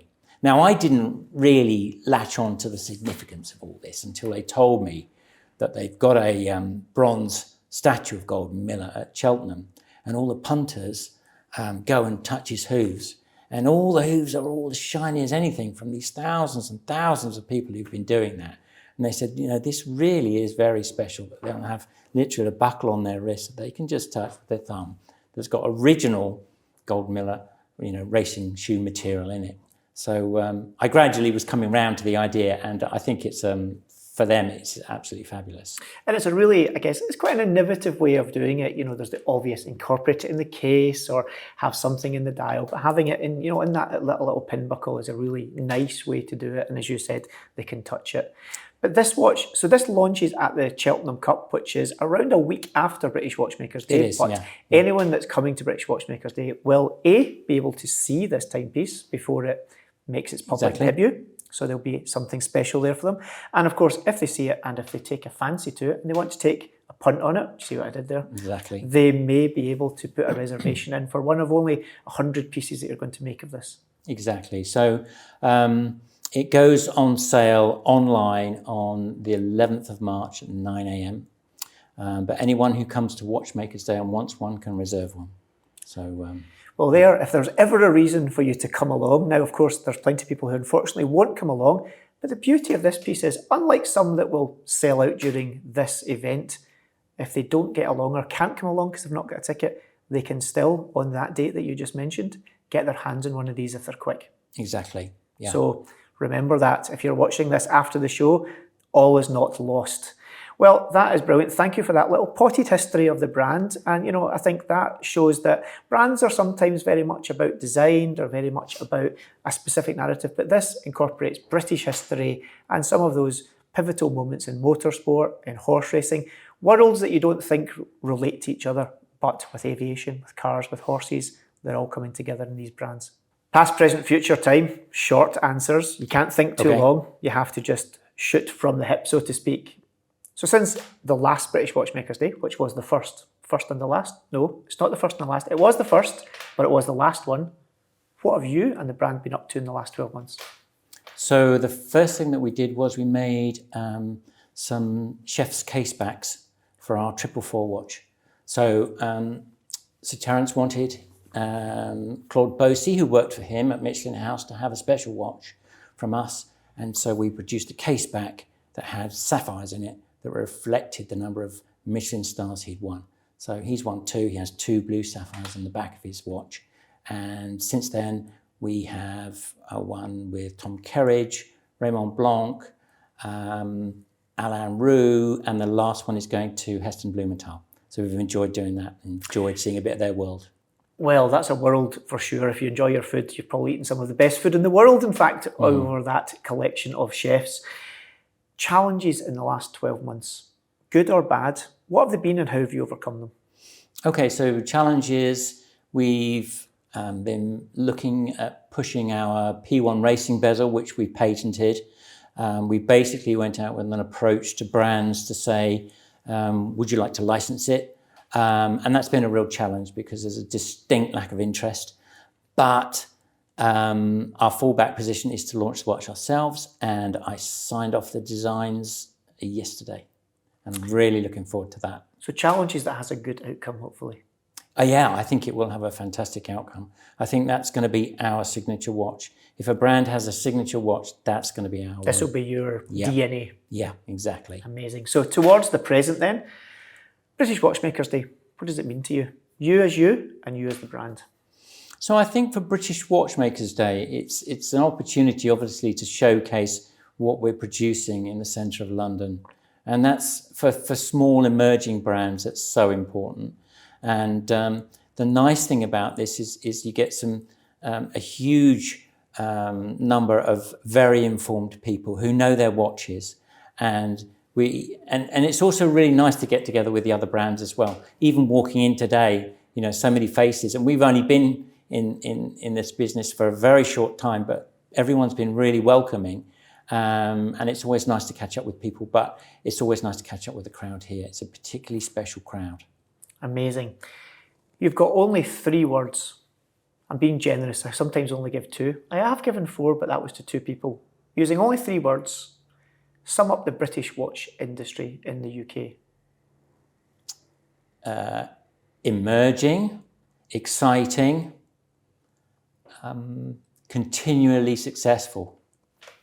Excellent. You've got some similar answers to others and some new ones in there as well. We've obviously talked, so we'll skip that one because we've done the watch already. Yeah. Move to the future. Okay. Where would you like to see Brooklands watches in the next 2, 5, 10 years? I would like to see Brooklands Watch Company established as a high quality brand, but established firmly with a motorsport and flying heritage background. And I think that will come in the next year or so. Next year's a big year for us because it's 100 years for the British Grand Prix. And the first British Grand Prix was held at Brooklands in 1926.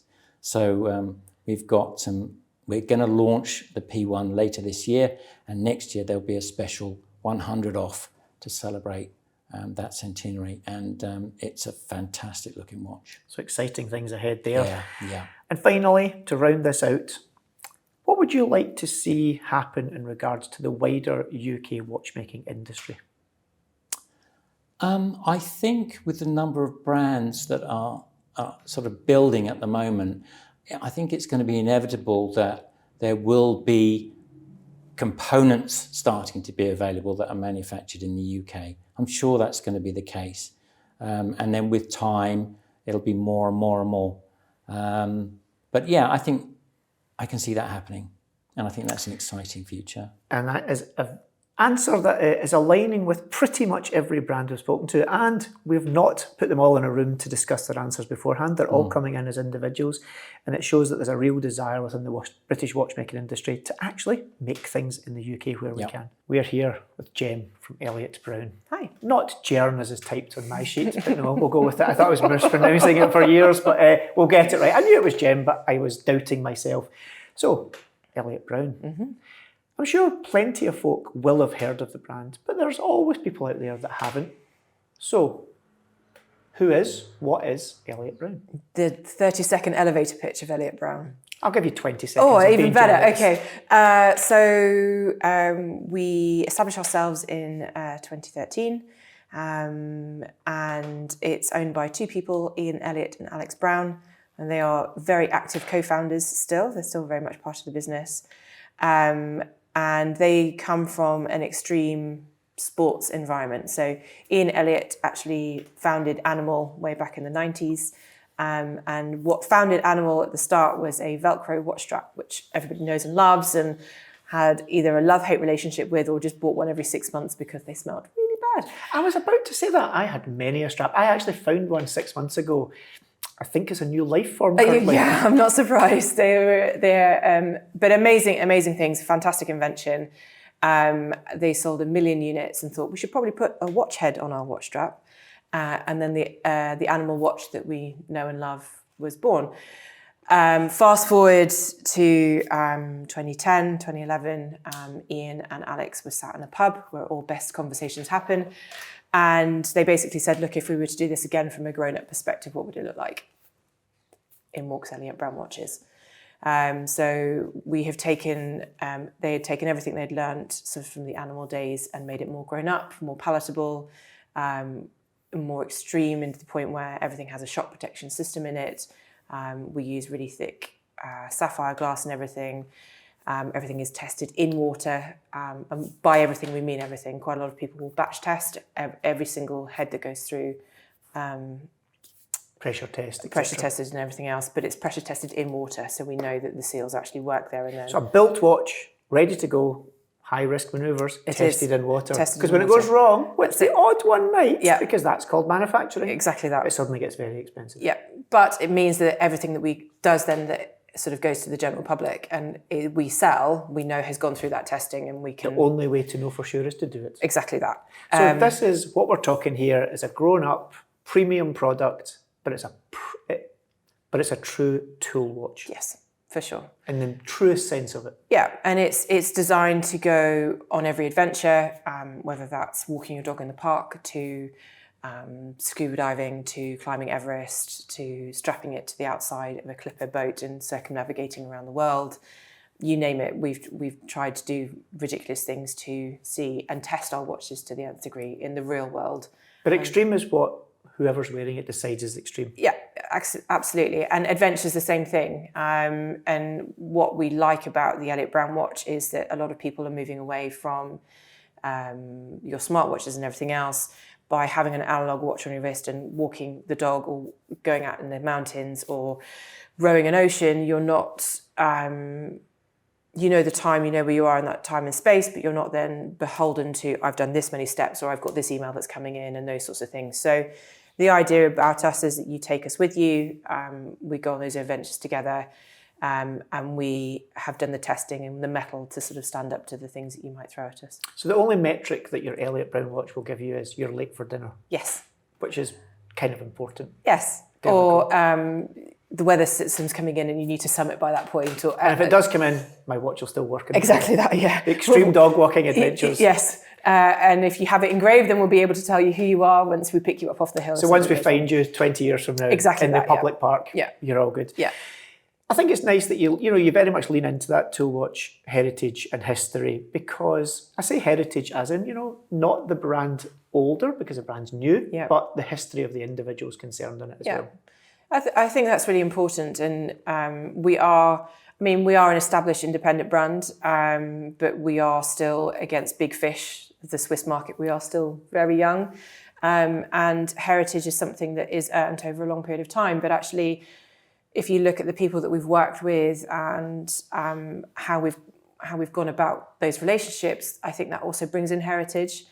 Working with the military, for example, to create our Holton, that gives it that military heritage. Yes, it's only been in production for 8 years. However, it is still the issued watch, and that kind of gives it the credibility, I guess, that you need to know that most military kit goes through an amazing amount of change very quickly, and if it breaks, that's it, it's done, it's gone. There's no looking back, there's no fixing it, there's nothing. So the fact that we've managed to keep that and we're still in that contract with them sort of shows the durability of that watch. So it's a modern classic. It is, yeah. And as you said, with military equipment, you know, unlike a lot of what we do, we are sitting in a very luxurious room currently having a chat about watches. Yeah. It's unlikely to probably kill us. Correct. Unfortunately, with the military, when it goes wrong, it can go horribly wrong very quickly indeed. So the quality and all of that, you know, passion and detail goes into all of the watches you make, whether it's the military issue, of course, or something that maybe is slightly different. Yeah, like our Beachmaster is a great example of that. So we've taken everything that we've learnt from the Halton and that sort of hard-wearing sort of tool watch, military watch that you're talking about, and then made it beautiful. Not to say that a Halton isn't, but and then added our own patent timing system in there as well. So the Beachmaster is sort of our halo product in that respect. We actually own or hold 2 patents within sort of the watch world. The first one is for our clasp on our webbing strap here, and then the second one is the timing mechanism within our Beachmaster itself. We think, not having trawled all of the archives of the watch patency, of which there are many. It's a deep hole. It is a very deep hole. It's very dark down there as well. But we think we're one of the first businesses since Rolex in the 40s to have an actual timing mechanism patent. Because when it comes to timing mechanisms, most of it's been done. Correct, yeah. And actually, if you look at a lot of the patents that have gone past that, it's the hand shape or the doming of the crystal or inserts. It's very nuanced detail. It is very nuanced detail, and it's all about sort of the design element of something, whereas this is an actual functionality. So we're really proud to be able to hang our hat on that as well. It's something that very few have managed to tick that box with. So that's a little bit of who you are. Obviously, we're now at British Watchmakers Day. Yep. You are part of the Alliance. We are. There is 100+ members now. You've been in it for a while now. We have, yeah. We've almost since the start. I think pretty much from the start, actually, yeah. Absolutely. So let's talk about this. The second version 2 of British Watchmakers Day, the latest and greatest. That next release that's better than the first one, which is hard to do, it has to be said. Yep. What fine wares may you be offering out at this showing of British Watchmakers Day? So we are doing our Halton automatic GMT, but for the first time ever, we're putting it in a brush case. So our Halton is as we've talked about, our military watch. It tends to become in a black or very dark gunmetal PVD, or with a vapor blasted case. So nothing shiny. This is a shiny gets you killed. Shiny gets you killed. However, this is a shiny Halton, and we love it. It's similar to the Beachmaster case. It has a really beautiful blue dial, and then we've had a bit of fun with the chapter ring, which is in red as well. So the blue comes from our boatyard. We work, our offices are in an actual working boatyard called Lake Yard, so it is Lake Yard blue. And then the chapter ring is postbox red, so that nod to the Britishness. That little nod today. to the British thing had to do with, obviously, the British Alliance of watch and clockmakers. And as you say, maybe, it's not so, it's a little bit more shiny, so it's good for those people that get pretended, the airsofters of this world who want to play at pretend military. Well, I don't even think it's that. I think we know that the Halton is a good-looking watch. It's just now it's the time to sort of, it's a tool watch you can wear every day. It's something you can wear to the office. It's just really smart, and it sort of just kicks up a notch from... It's taking that premium product and giving it a little polish. Yeah, exactly that. There we go. So that's the offer there. How many pieces? 10. 10. So if you're not fast... You've got to be quick. You're not getting one if you're not quick. Yeah. Indeed, and it's a busy day. And every brand we've talked to so far that's made or producing a piece that's special for this, I think there's a high anticipation that these will probably sell out during the day, because last year no one knew for sure. Yeah. But I think this year we've got a precedent. I mean, we sold out last year, which was great, and that was our Beachmaster, so it was a really high offering for us. And our Beachmaster Fade went, so we knew that we were on for a good thing. I think because for us, the Halton in a shiny case is a big jump. We wanted to make it a really small number and see where we went. But everything that we've teased, everyone's going, when are we seeing this in actual production? So we'll see. There's no guarantees of that yet, but there's definitely a lot of noise around that. And it's really nice to see us work in colour as well. It's something we're enjoying. Which I think one thing this show is amazing at doing is it's the raising the profile Yeah. of British watchmaking and of course the brands involved in it. And Yeah. yes, these are sometimes small run, limited, set piece watches, but it gives you guys a good feel for what actually might be a good thing in the main core range. Yeah, for sure. Time for past, present, future. Fast, punchy answers, please. Okay. Don't think too long, off Okay. the top of your head. Yep. If you think too long, the buzzer goes. Okay. So in the past, since British Watchmakers Day version 1, Yep. that was back in 2024, last 12 months, what's been happening? We have taken Elliot Brown to America. America. Yeah. The new world. The new world. Taking that Britishness to the Americans. Yeah, we are flying that flag firmly over the pond. Excellent. The American market, definitely a growing market out For there sure, as well. yeah. Last year, challenges, good or bad challenges. What have you come up against and how did you solve it? I don't really feel like we've hit any challenges in the last 12 months. Everything has been very positive. Everything is definitely on the up. I guess it's sort of just keeping up with our own enthusiasm and pushing forward. So it's fair to say you're in your groove. Yeah. You've only got 3 words. I'd like you to describe British watchmaking. A community, a new foundation, 2 words, but a springboard for something that I think is definitely coming. We're seeing that nexus of everybody kind of bringing in. That's more than 3 words. Do you want me to give you another one, or is that enough? I think I'll let you. Yeah, I'll let okay. you pass on that one. I'll let you pass. So to the future, where would you like to see Elliot Brown in the next 2, 5, 10 years? I just more of the same. I think in the last sort of 24 months, we have become a known brand, and that's really important. And it's just to build on that. More out in the States for sure, and then Europe. We have our eyes sort of cast up and looking for those sort of future ideas and places to be, and showing what I guess the rest of the world, what British watchmaking can do, and being part of that flag as well. Brilliant. And to round this out, talking about the wider watchmaking and watch industry in the UK, Yep. your box of dreams, what would you like to see happen? More collaboration. Like the beauty of, I think, the British Watchmakers Association and the British Watchmakers Day from last year to where we are today, everybody says hello to each other when they walk into the hall now. Whereas last year, I think there was like, we're a bit of competition, we don't really know how to play it. And I think what the Alliance has done is just open that door to communication, to that collaboration, to understanding that we can all help each other. And I love that. And I think that's really important to continue. And I think a lot of that's down to the Alliance and everything that they have built in that space that we all sort of we're a part of. So we have Matt from Beaucroft Watches. We actually have Kareem as well. Are you there, Kareem? Just hello. Kareem is in the background. He didn't want to hog the limelight. He left that to Matt. So we're here to talk about Beaucroft Watches. Absolutely. And it's a brand that's not that old, only a few years now, based out of Cambridge. So tell us, when did you start? So officially, I think we started about 2017, where we first sort of put pen to paper and drew some hideous first watches. But then officially, we started with our first range in 2020, about a week before the pandemic. Perfect timing then. Yeah, perfect time. Excellent. But luckily, the pandemic was obviously very bad for many people for many reasons, but for the watch industry, it turned out to not be too bad, because the peak of interest from the general population during that period went through the roof, so to speak.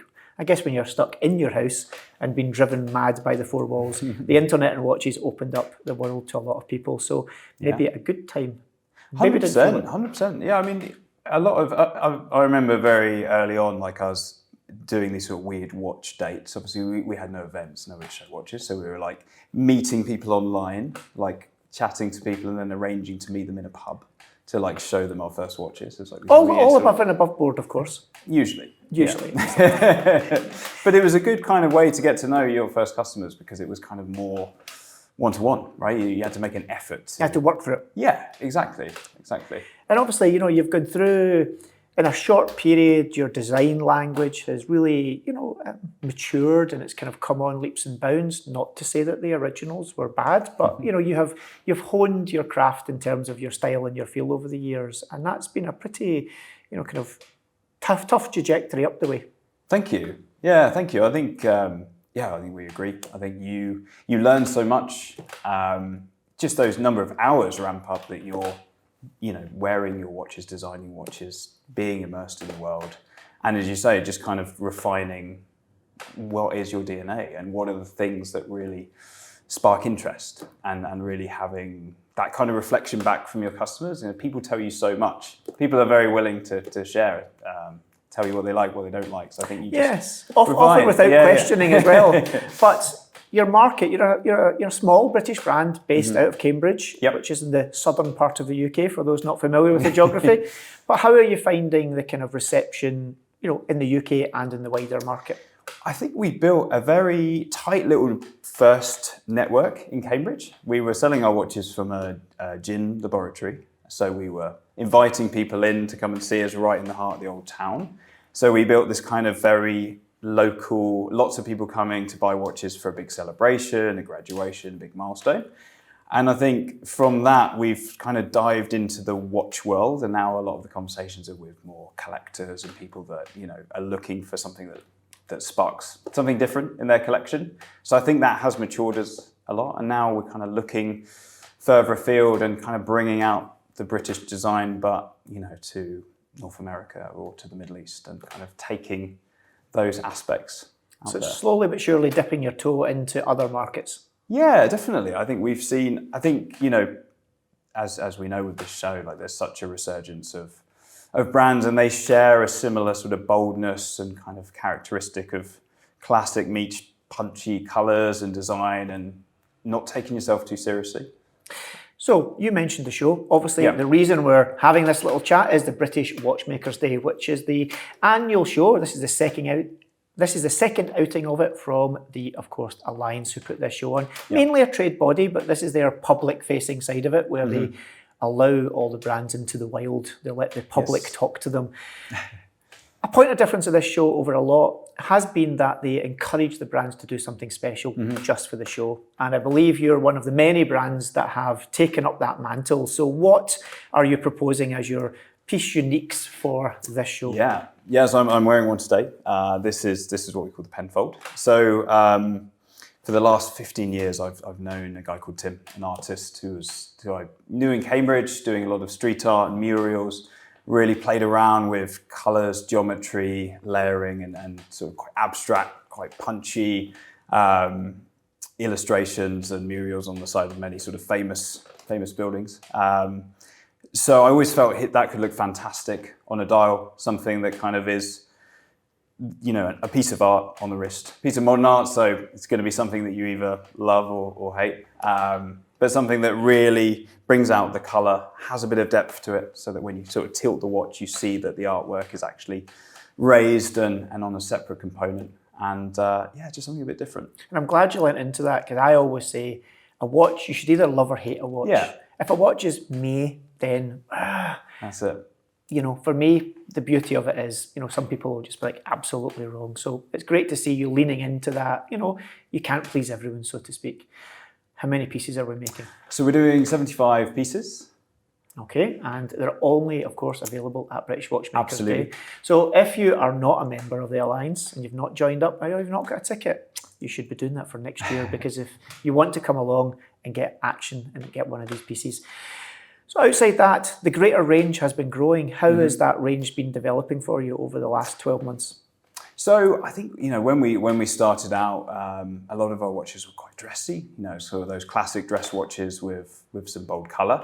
And I think as we get more into the watch world, we wanted to expand out for sort of other occasions. So we launched a watch called the Element, which is kind of that, a watch, for someone that transitions from their daytime to any form of adventure, whether that's just sitting in a jacuzzi or climbing a mountain, something that really is a bit more out there and kind of a companion watch, which has been amazing. So I think having that and kind of really getting to understand, what would go into a one watch collection for a lot of people. And thinking back to when we first started collecting and, when we started with dress watches ourselves, when we were buying our first watches, and then quite quickly wanted that tool watch, wanted that watch that kind of does a bit of everything. And it's been awesome. And I can remember back to the earlier days where you were kind of reaching out into the community. Yes. I guess that point where you said beyond just servicing that local celebration watch market and moving into it, you really did ask a lot of questions of a lot of people to try and find your feet, so to speak. Yeah. How have you found that, and have you found that what did you follow and what didn't you follow, and how have you found that? Ooh. So I think you're right. It's both a blessing and a curse to get a tremendous amount of insight and advice from lots of people. And I think, to your point, you've got to carve your own path and kind of weed through what kind of works for you. I think really solidifying what it is people love about us, having that attainability, but having those points of difference and little sparks of design flair, I think has stayed very true to what we do. I think what have we ignored? Nothing really, in the terms of, I think it goes on to a kind of a thought process of what's next and when, and there's a million watches you want to make, so it's kind of understanding which part of the journey do we want to take next. Brilliant. Over the next few years, where do you see yourself? Where do we see ourselves in the next few years? I mean, right now it is chaos. We are running around, we are overstretched, we are doing absolutely everything, but we kind of love it because you're just fully immersed in the world. So I feel like it's more of that, but to more people. And if I get to sit and design and put my creative mark on something and get it out to more people and explore other markets and other areas with Karam, I think that's kind of the dream. I think there are lots of watches and what categories of watches that are quite tantalizing. I could see us really sort of challenging ourselves with design and looking at quite sort of sculptural pieces in the future and really pushing the boundaries of what we can do. But to be honest, I mean, a lot more of the same. Just get out there more and meet more people. Past, present, future. Yeah. Yeah, fast fire round. We should have buzzers, but we don't have buzzers for this. But if you take too long, you'll get vetoed out. So in the past, what have you been up to as a brand since the last Watchmakers Day? Oh, I see. Okay. So we brought out more watches. We've started to travel outside of the UK. Lots more design, lots more people, made a lot more friends. Great. Challenges. There's always challenges, good and bad. Yeah. Over the last 12 months, pick an example and how you overcame it. So, yeah, good question. So I think you're always trying to run, and as any small business will tell you, supply chain, cash flow is absolutely everything. And it's one of those things of the more you sell, the more problems come. And so it's really just stepping up a gear and kind of how do we expand assembly, get more people involved, and just take everything to the wire to bring things out in time. They're learning things you never thought you'd have to learn. Yeah, absolutely. Oh, great. Towards the present then, British Watchmakers Day, what does it mean to you as a brand? So British Watchmakers Day was the first ever show we did last year. It set the bar pretty high. I think it felt like a culmination of everything kind of coming together, and I was kind of jumping full force into the watch world. I think before that we were a bit local in Cambridge, and I think like it's a celebration of everything that's great about British design and that resurgence. So it kind of means a lot to us. Brilliant. Now the next question, I normally give people 3 words, but Karima's still sitting in the background, so Karima's allowed one of these, but you, Matt, will have 2. And the question is, you have 2 words, Karim, you have 1. Sum up British watchmaking industry today. Okay. Bold. Colourful. Karim? Vibrant. All round that vibrancy and brightness. Excellent. So moving towards the future then, over the coming years, where would you like to see your brand go? I would like to see us become a real champion of kind of British design in the industry. So obviously really distilling further our design DNA and challenging ourselves with other things, but also putting a bit more back into the industry, finding young talent, finding people that we can bring into this world. Like my background before watches was in all sorts of design, from coffee machines, hair straighteners, all those sorts of products. And I think once you enter the watch world, it's a magical place to design. It's such a creative field, and it's such a challenge because it's such a small package. So I think injecting a bit of energy into building that design-focused part of the market. Brilliant. And then on a wider question, the wider watchmaking industry. Yep. Within the UK, what would you like to see happen over the coming years and decades? So I feel like British brands can really win on design and creativity. And I think the more we can integrate technology or processes here to make dials, make things where you can really start, bringing all that back and challenging the way that you create, the parts of the watch that really sing and really sort of share that design. So I think, we assemble our watches in the UK and have them regulated along with several other brands. I think what's next? How can we kind of build more into that industry? So building out the fledgling industry that's homegrown. Yeah, I think so. And I think, it's not necessarily going to be on, the movement side of things, but I think on the design side, on how you create some of those key components of the watch, I think Britain is right for it. So we're here with the inimitable Jussi from Isotope, one of the characters of the watch industry. We'll go with that. Yeah. Thank you. Am I? You're very good one or a bad one, I hope. That we'll leave that up to the audience to decide, but yes, very much one of the good ones. So Isotope, a brand that's been, on the go now for many years. I had the pleasure of meeting you in the early days when you were formulating what the brand was going to be. And it's fair to say it's come on leaps and bounds since then. You found your groove and you've really lent into it. And over the last few years, you've really gone from strength to strength. You've been part, though, of the Alliance since the early days. Yes. I think it was in the second month they were created, something like that. And it's going very well. Yeah. So it's our 9th year this year. And it's going, I think, probably better than planned. Because this is a good thing.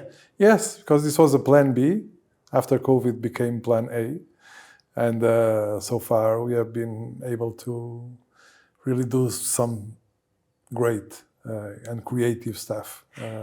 And I think as a brand, you've accelerated quickly from being a brand that was known a little bit in the community to being quite international now. Yes. So I was talking with a few people the other day, and they say that our most famous model, let's see, it's the Mercury. People love the shape of the case. People love the story behind it. And I think that revolution helped a lot, promoting, because we had millions of views of the social media that we did with them. So we reached a really international community, and I think that helped very, very much. Yes, that model is one of your more recent models. Only within the last 18, 24 months or so did that one come to fruition and come to market. So, that's maybe been the seminal point for the brand that really tipped them into the supersonic lane, so to speak. We spoke with Mike from Christopher Ward earlier, and that brand, of course, has decades of history. Yeah. But it was that Belcanto that put them on the big map.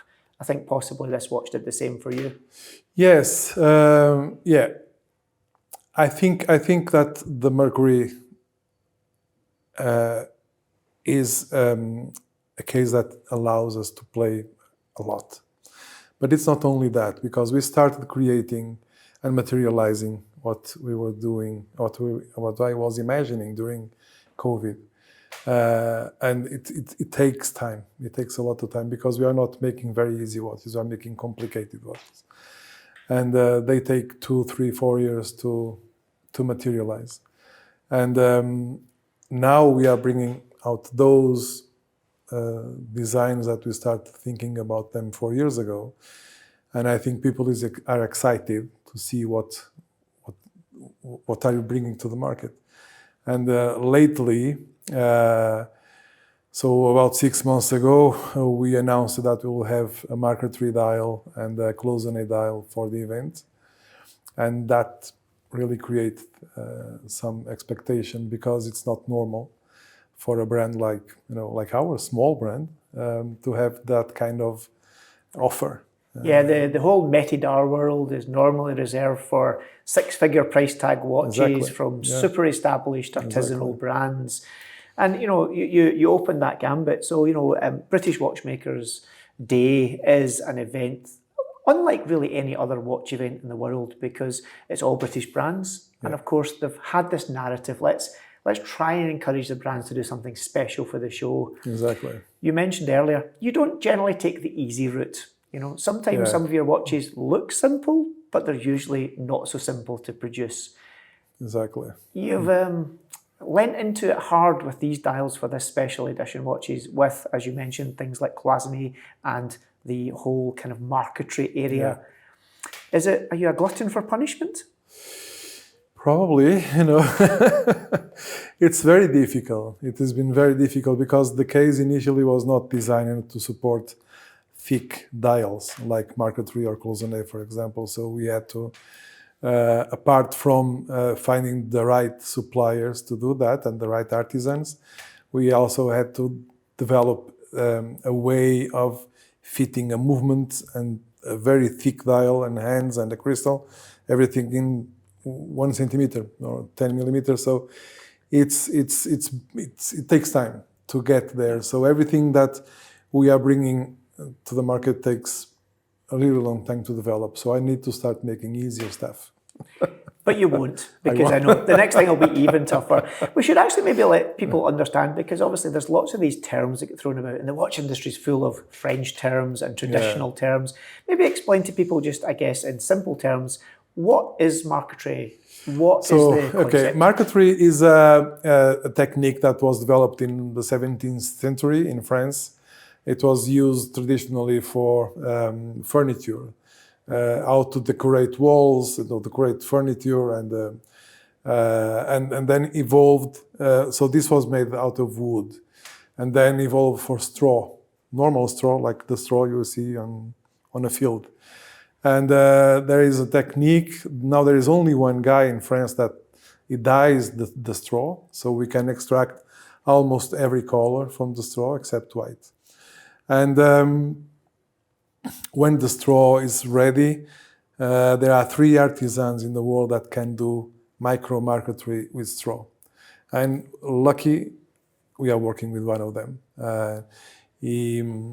So when he receives the straw, he cuts the straw, he selects the best straw, and then he starts creating the shapes, cutting with a fine blade and with a microscope, so he can't breathe. He works in apnea, basically. And it's a process that takes about 10 years to start, being able to do something professional, let's say.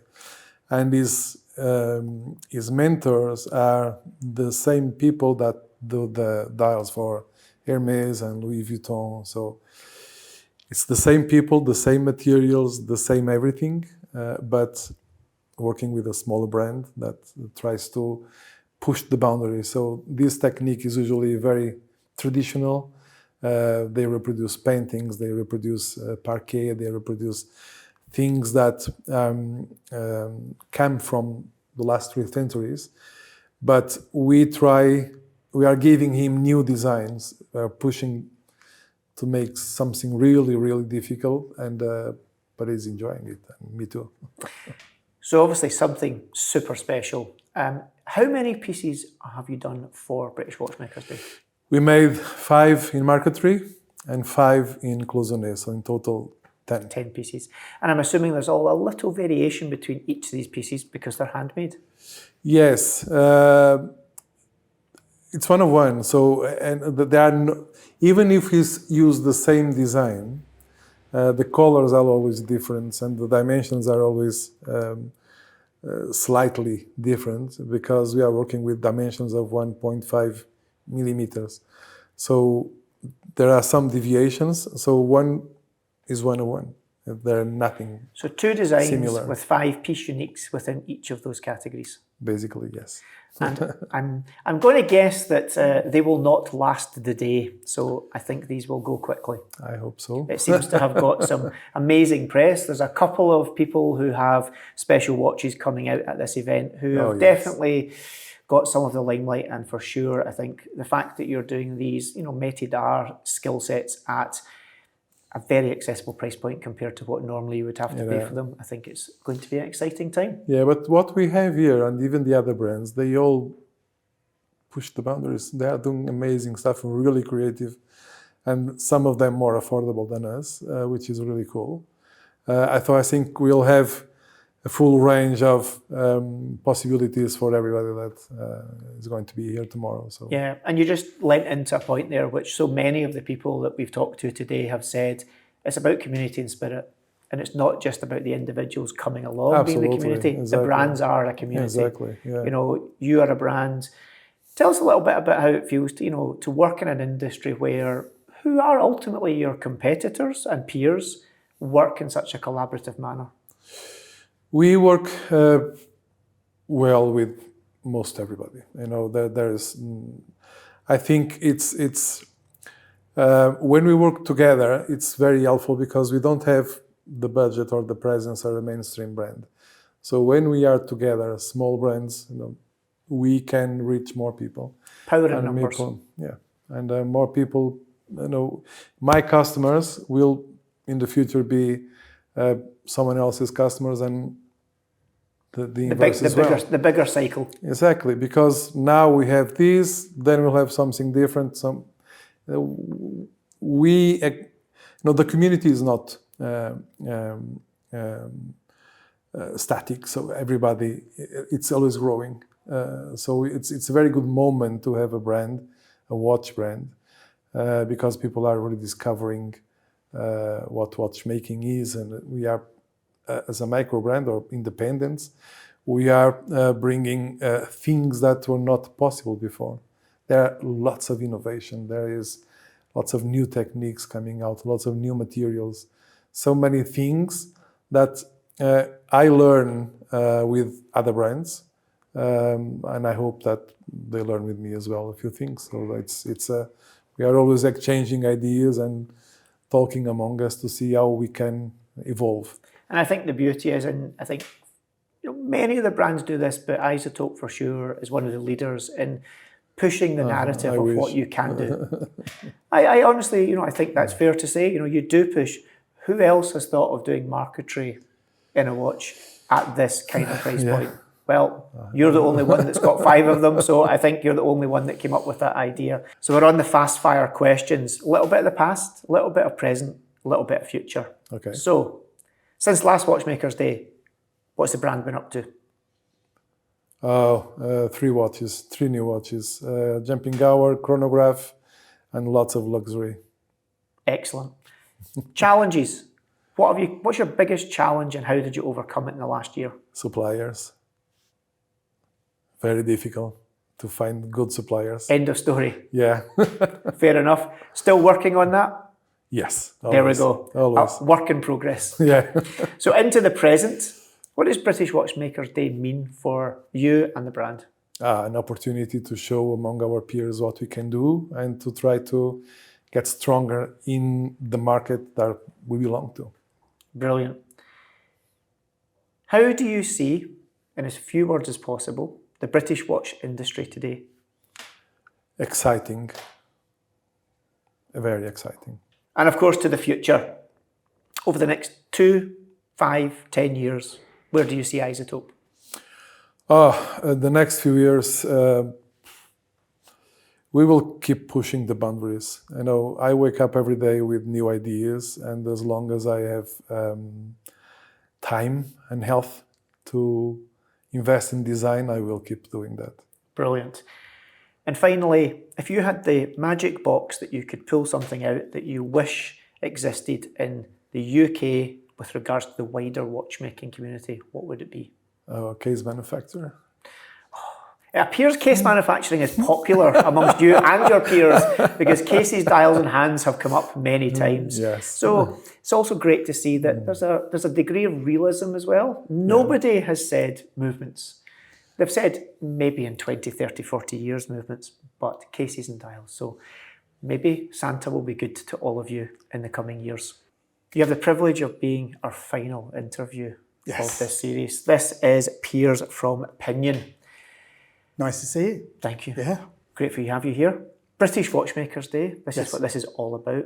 And obviously this is a celebration of all things British watchmaking. Shouldn't forget the clocks as well, because of course there's clocks. Yes. But Pinion is a brand. This is a brand that's been in my awareness for many years. But I'm sure there's people who watch this or listen to this that might think, never heard of these guys. So 20-second pitch. Pinion. Who, where, why, what, when? I set up the company in 2013, design background, very design focused, very sort of wanted to create my own product like a lot of designers do. And was the first British company to create a bronze watch back in 2013. That was the thing that I launched with in terms of the novelty. And it took off quite well. It's been very organic. So I've been very much sort of, slowly growing and evolving. It's kind of floating under the radar a little bit. And I think that's why a lot of people haven't heard of Pinion, because I am quite under the radar in terms of that sort of, and I like that. And that's been a choice, a conscious choice. It's been a choice. Also, it's sort of very much myself that does everything. So there's only a certain amount of time that you've got, So doing events is a lot of work just for one person to sort of not only produce the watch for it, but also organise all sorts of things. So it's been, as I say, it's been slow. And you mentioned, your design background, and you brought this designer who wants to design something that's theirs. Yeah. And I have a friend that's in a similar boat, but he chose a very different avenue. Why watches? I think it was because I'd never really been that interested in mechanical watches when I was younger, and I was sort of a child of the 70s, so very much was brought up on digital watches because that was the thing that everyone was into. Star Wars was out, everything was going in this sort of computer age. And that's very much what that's very much my background in terms of what it was. And I think it was sort of mid-2000s, my friend bought a Panerai, and I was amazed by just the clean looks of it. And I just thought, that's really nice. And I managed to get myself one. And became kind of obsessed in a way. Like you fell into the hole that is watches. I refer to it as you get the sickness. Yeah, so, it's definitely a sickness. It's a good sickness, but it's a sickness nonetheless. You go from buying a watch to suddenly becoming obsessed with it. And back then, it was all about forums, and because social media hadn't really taken off then, so it was all about sort of taking pictures on forums and things like that. So that became my interest. And then I started working with Bell & Ross over in Paris, doing some independent stuff for them. Mostly, again, setting up a forum and just sort of, getting involved with the fans of the brand back then. And then I started working with Bremont as well, who were sort of local to me in my town. So eventually did a watch, sort of a special edition watch with them through a forum that I created. And I was kind of responsible for marketing it and sort of retailing it direct to the members of the forum. And it sold out, I think, within 24 hours. And it was that point I thought, I quite fancy doing this myself. I could put my name to this. I could have something. I was really, because obviously when you're a designer, it's a service. And it's almost like you don't own it because effectively it's you're providing a service for somebody else to have. Particularly working in digital, it's very temporary. And you're working to someone's brief, not necessarily your own. Yeah, you put your expertise into it, but ultimately it's the client who's paying the bill. So you'd never really own that. I really enjoyed the process of taking a product and sort of helping to design it with Bremont, and then sort of actually the whole retail and engagement with customers. And I really felt that that's something I wanted to do. So at this point, you had a bit of experience within watches, in the community. You decided you liked watches. Yeah. You'd done a little bit of professional work for a couple of established brands, and you thought, I'm going to do this myself. So you had a clean sheet here. your watches could have been anything you wanted them to be. What was the direction you took and why? I think I just wanted, again, I was never really into complex watches. So sort of, complications. I was into almost the polar opposite of digital, which was again very complicated. And this was before smartwatches. So I was very much of this sort of thing is less is more. It's that whole approach of actually if it's just very simple and classic. So it's almost like a classic thing, but with a twist. So that's kind of what I wanted to do. And that's the sort of direction. So the bronze watch that I launched, it was a very clean design, but it was the case that was back then, not many people were doing bronze watches. And so that was the sort of the twist on it. So obviously as a designer, how much did the kind of history of mechanical watchmaking sit or weigh on you as a constraint to what you felt you could do? Not really. I mean, again, I was only really focused on like three-handers. I did do a chronograph. I've done two chronographs since then. And I do struggle with chronograph. I'm wearing one at the moment, but I do struggle with the design because they're inherently can be quite complex in terms of what they look like. So yeah, and I think for me, it was very much going from being a designer where you're getting paid to provide a service through to producing a product that you have to design yourself, you have to spend a lot of money manufacturing and then market it before you've even got any money back. So I was very much, trial and error, making lots of expensive mistakes, manufacturing things which were, they were 2 millimeter out, but that's a big 2 millimeter in the watch world is huge, even 0.5 millimeters big. So I learned the hard way.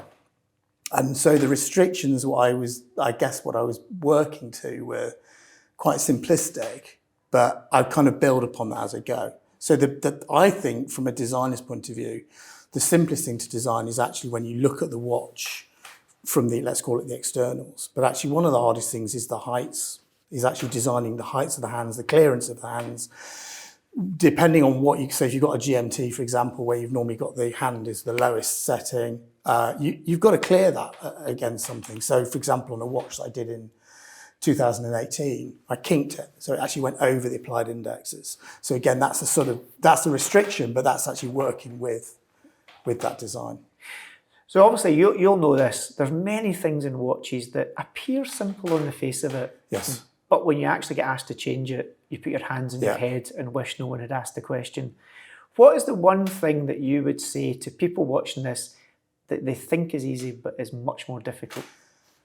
Again, heights is really, because you don't see it. Because you look at a watch down and you see you just see the hands in front of you. And actually, if you look at the side profile, that's actually really hard. Also, I think a lot of people assume that you can put a different movement within a case. So even if you take something like a ETA 28242 or a Sellita SW200, and then if you say, we're going to go for the GMT version, 2893, it's effectively, it looks the same. And in fact, it does use the same handset, but it's a much thinner movement. So the crown position is different. So if you're doing the same case for both, it's almost got the same fitting, but the crown position is, because it's a thinner watch. And then if you've got a crown position that's lower, then you've got more space between the dial and the movement. So it's little things like that which people don't Can you just do this? Can you just do this? Yeah. No, I've had a few people where they've gone, can you make me a left-hand version?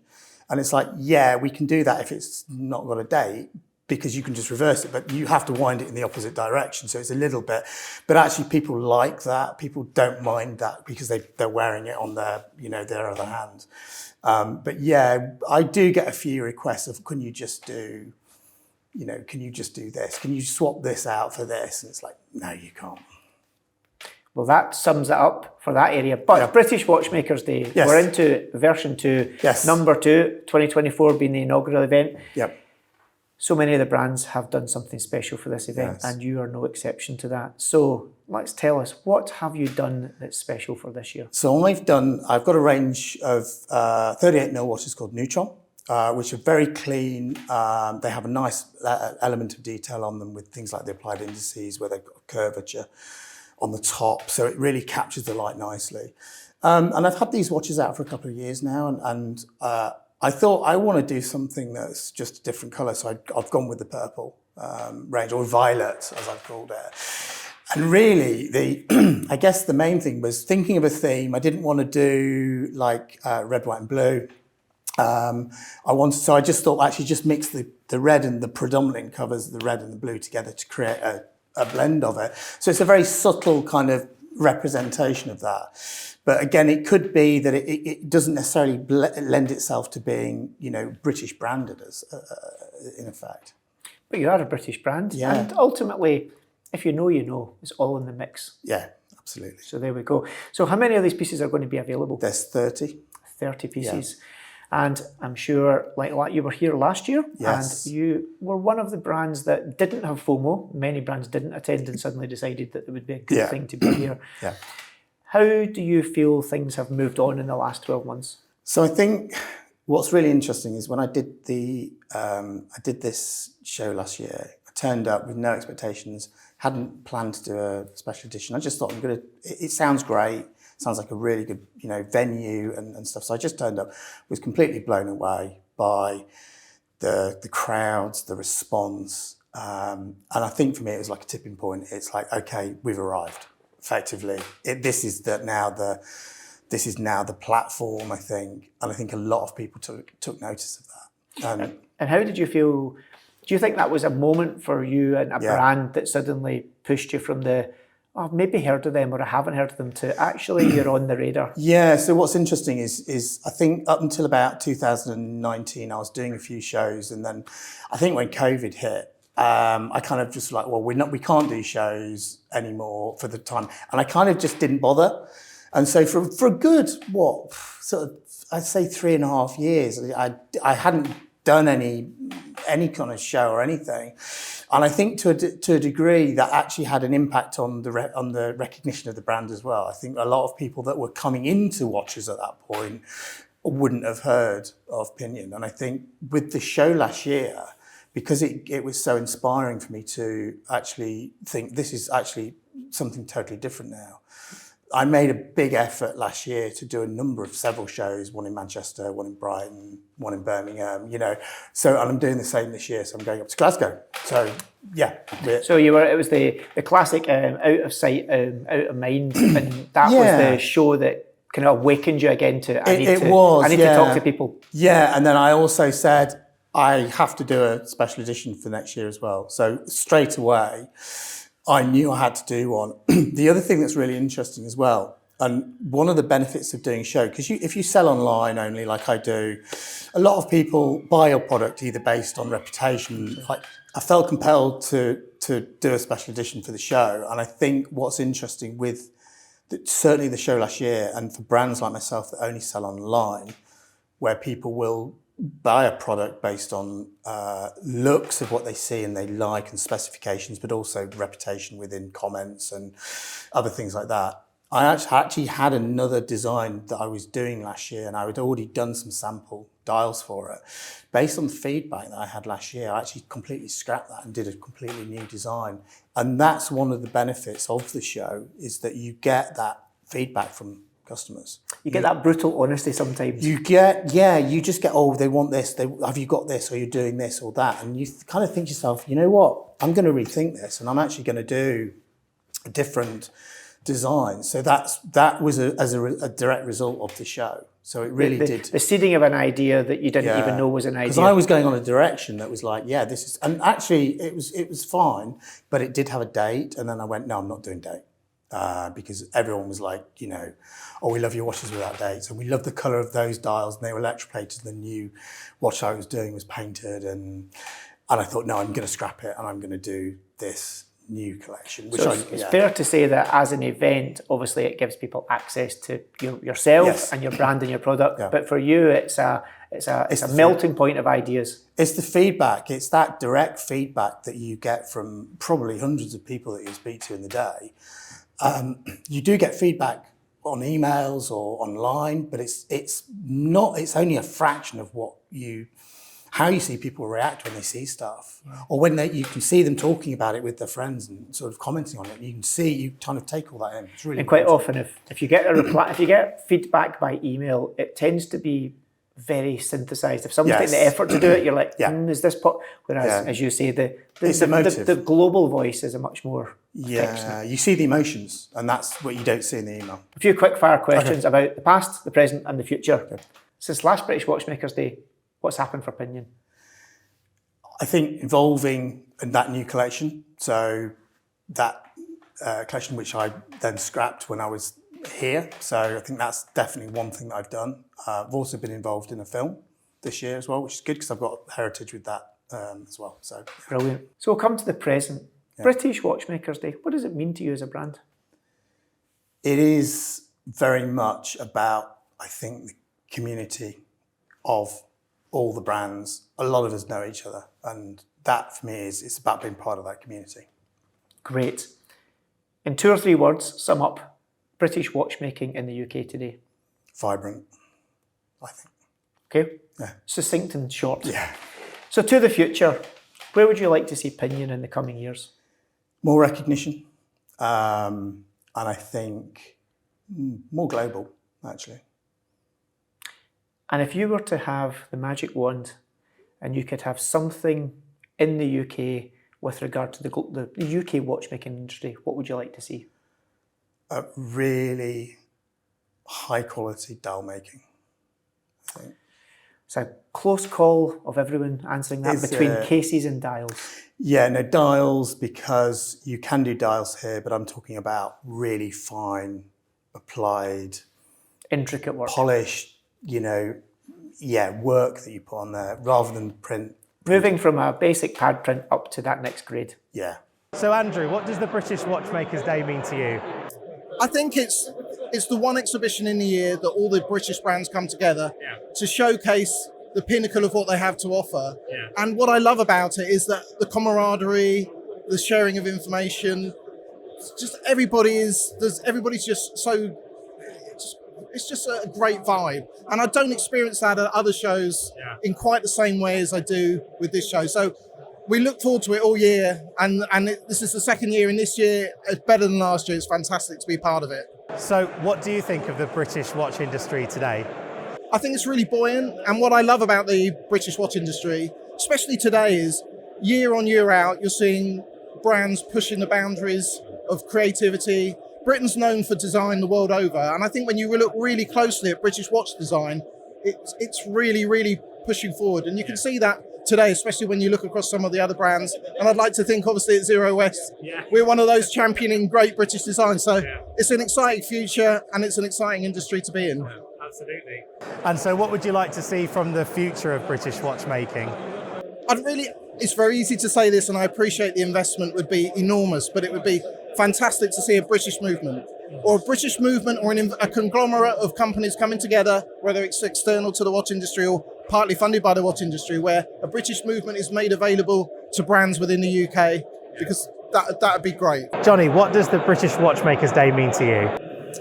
It's our flagship British event every year. Why? Because you just have to look around and see that the British watch industry is booming. It's a real camaraderie of British watchmakers that come to this. And the passion of the collectors that come is insane. I mean, you would have seen the queue was out the door in the morning and the queue was out the door in the afternoon. So if you haven't got your tickets every year, you just can't get in. Yeah. But it's just so nice to see such enthusiasm for the British watch industry. Yeah. Fantastic. And what do you think of the British watch industry today? I think we are creative. I think we are agile. I think we're fun. And all three of those things are things that are actually quite unfamiliar in the luxury watch space. There's a lot of colour in the British watch industry. There's a lot of playfulness. And if you have a big conglomerate company with a big board and you say, I want to make a watch which is inspired by the fire exit sign, they're probably going to say you're crazy. So that's the beauty of being in an industry like this. Yeah, absolutely. And so what would you like to see from the future of British watchmaking? What would you like to see in the future?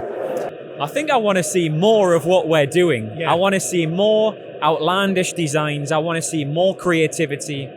And really thinking outside of the box. At the end of the day, as an independent company, you don't have anybody to answer to, which means that you should be trying to really push limits, not sort of copying homages of other designs, just really go for something new.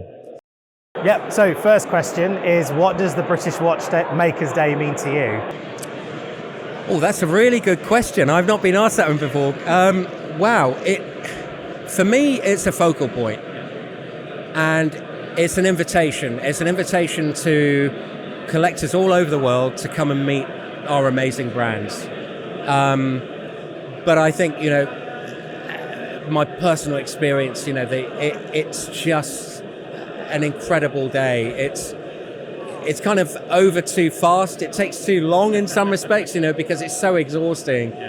But what a high. And it means everything, really. Oh, brilliant. And what do you think of the British watch industry today?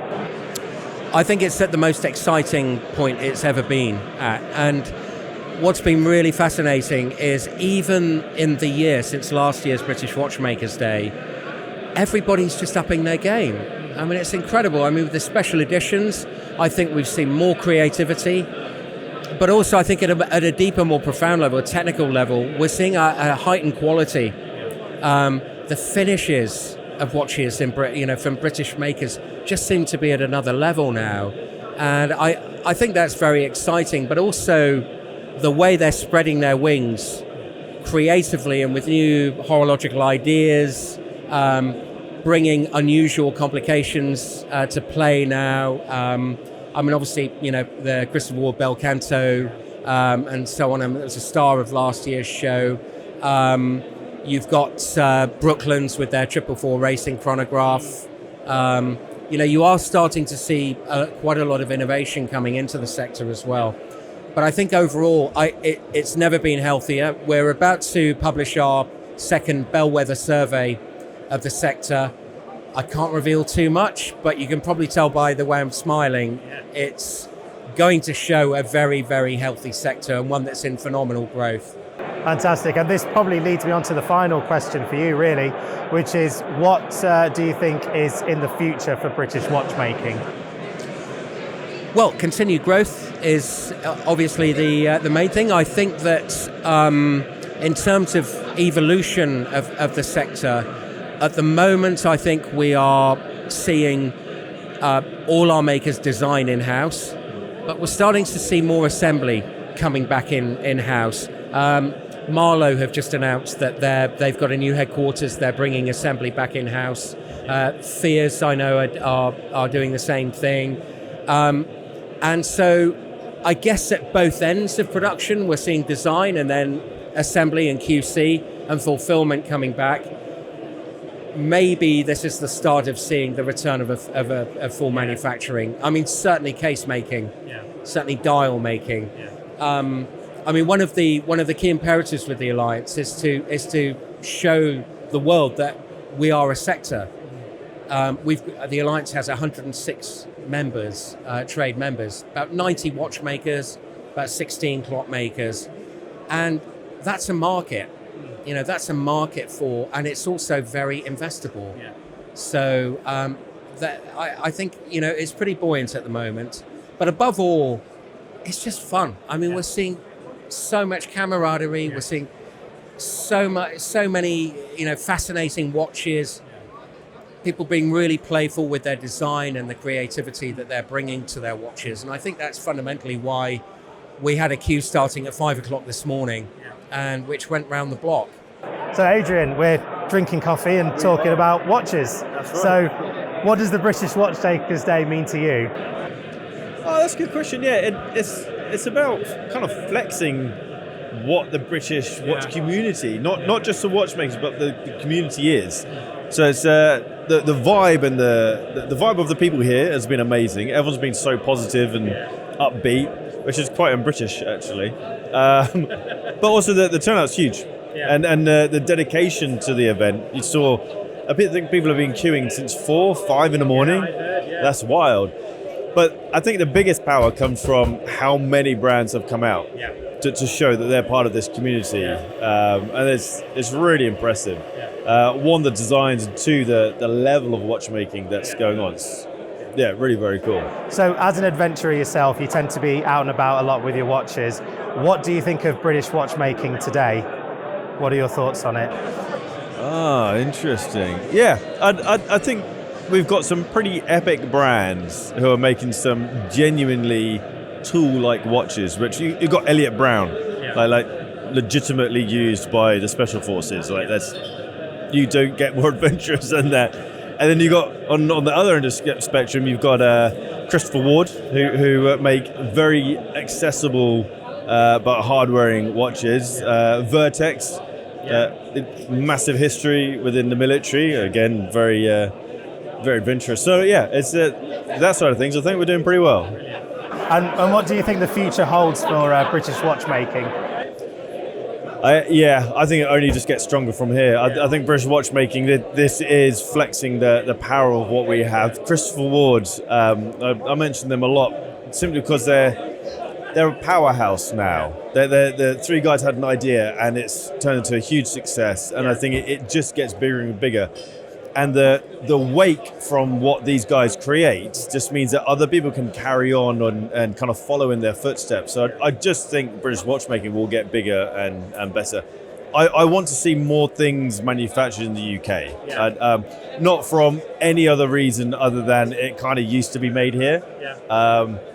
And it doesn't have to be made in Switzerland. So what has your impression been of the British Watchmakers' Day? Last year I walked into this day totally unprepared for the wave of people and the wave of energy that hits you in the face here. Today I was prepared and I counted down to it like it was like the school prom or Christmas Day. It's like my expectations were super high and it has delivered. But it feels a little bit more controlled, but it has the same fun energy, and we've tried to meet people on their level with more fun stuff. Donuts, they've been good. They've Donuts, been really zero good. calorie, zero sugar. Yeah. Donuts. And what do you think of British watchmaking today? Oh, look around you. It is in the middle of a zeitgeist right now. Like there is just so many more people getting picked up by the opportunity, and also just there's so many great case studies of how life-changing this can be, and also just how fun this can be. So I think the more contact you have with aspirational examples, the more you're inspired to do it. So I feel that this is it's a self-perpetuating trend. The more brands come and show up, the better the watches, the more people are inspired then to, because there's a couple of brands here that have said, I only saw this a year ago and it inspired me to do something. And there's people walking around trying to get orders for watches that are just prototypes that they haven't even got a production partner for. So it brings everyone out and it makes everyone feel like they've got a chance. Yeah, it's absolutely awesome. And so getting your crystal ball out, what do you think the future of British watchmaking will look like? I think refinement and refinement and refinement. But at the same time, I hope it doesn't lose this punk energy. Like Britain has been the center of watchmaking from the very beginning.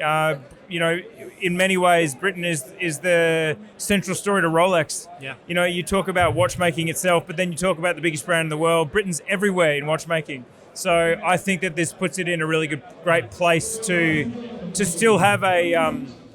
It puts the industry in the right position to gain more credibility in the industry at large, because Britain went missing for many years, and I feel like Britain's back. What are your thoughts on today at the British Watchmakers' Day? Well, first of all, it's a sunny day in London, which is unbelievable. We're all in here, but we don't mind because it's absolutely fantastic. Of course, the boys at Studio Underdog and girls at Studio Underdog and Fears have pulled together an incredible release with the Gimlet. Queues around the block. Yeah. Queues out the front, absolutely incredible. But just really the atmosphere, the people who have come here, the friendliness of everyone, being able to talk to people about watches and having a good time, it's just, yeah, it's fantastic. Yeah. So now you've actually helped design a watch now, so you can call yourself a watch designer. I don't know about that. But what are your thoughts on the British watch industry today as a whole? The British watch industry is fascinating. So this morning, was it this morning? No, yesterday, I went to the Science Museum and had a look at the watch and clock exhibit. I've not been there for ages, had a look at the Breguet there as well.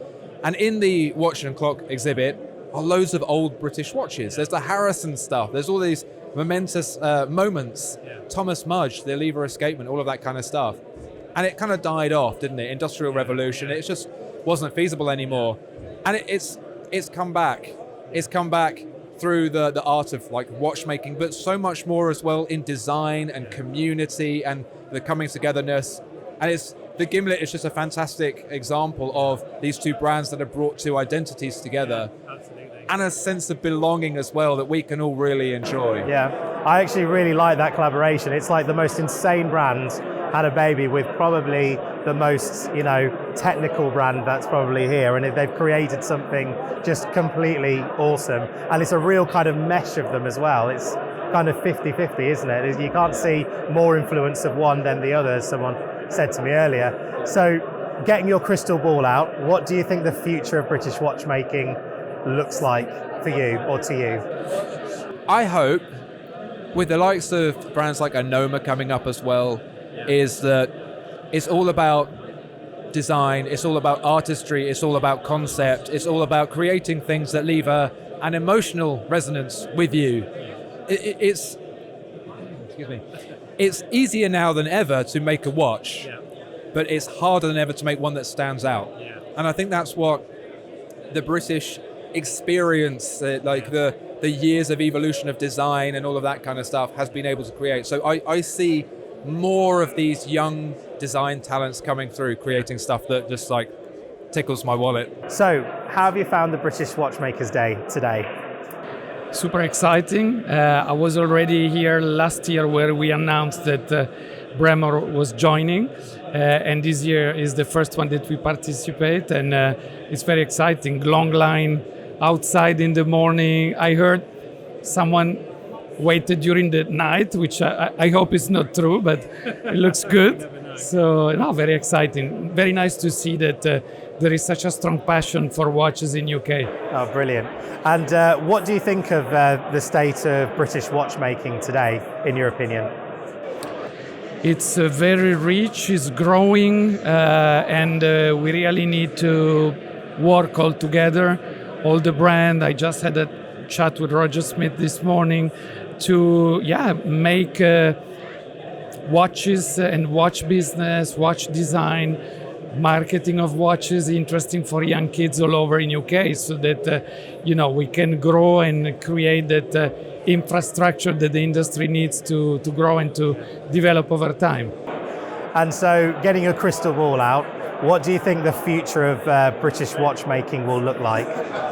The future is very bright. I think that the last 6 days have been shining the sun outside, as it is still today, unusually. So I think it's a good metaphor for what will happen with watchmaking in UK. Jason, what do you think of the Watchmakers show today? I absolutely love British Watchmakers Day. It's my favourite show of the year. Obviously this is the second one, but every time it's just this really lovely atmosphere.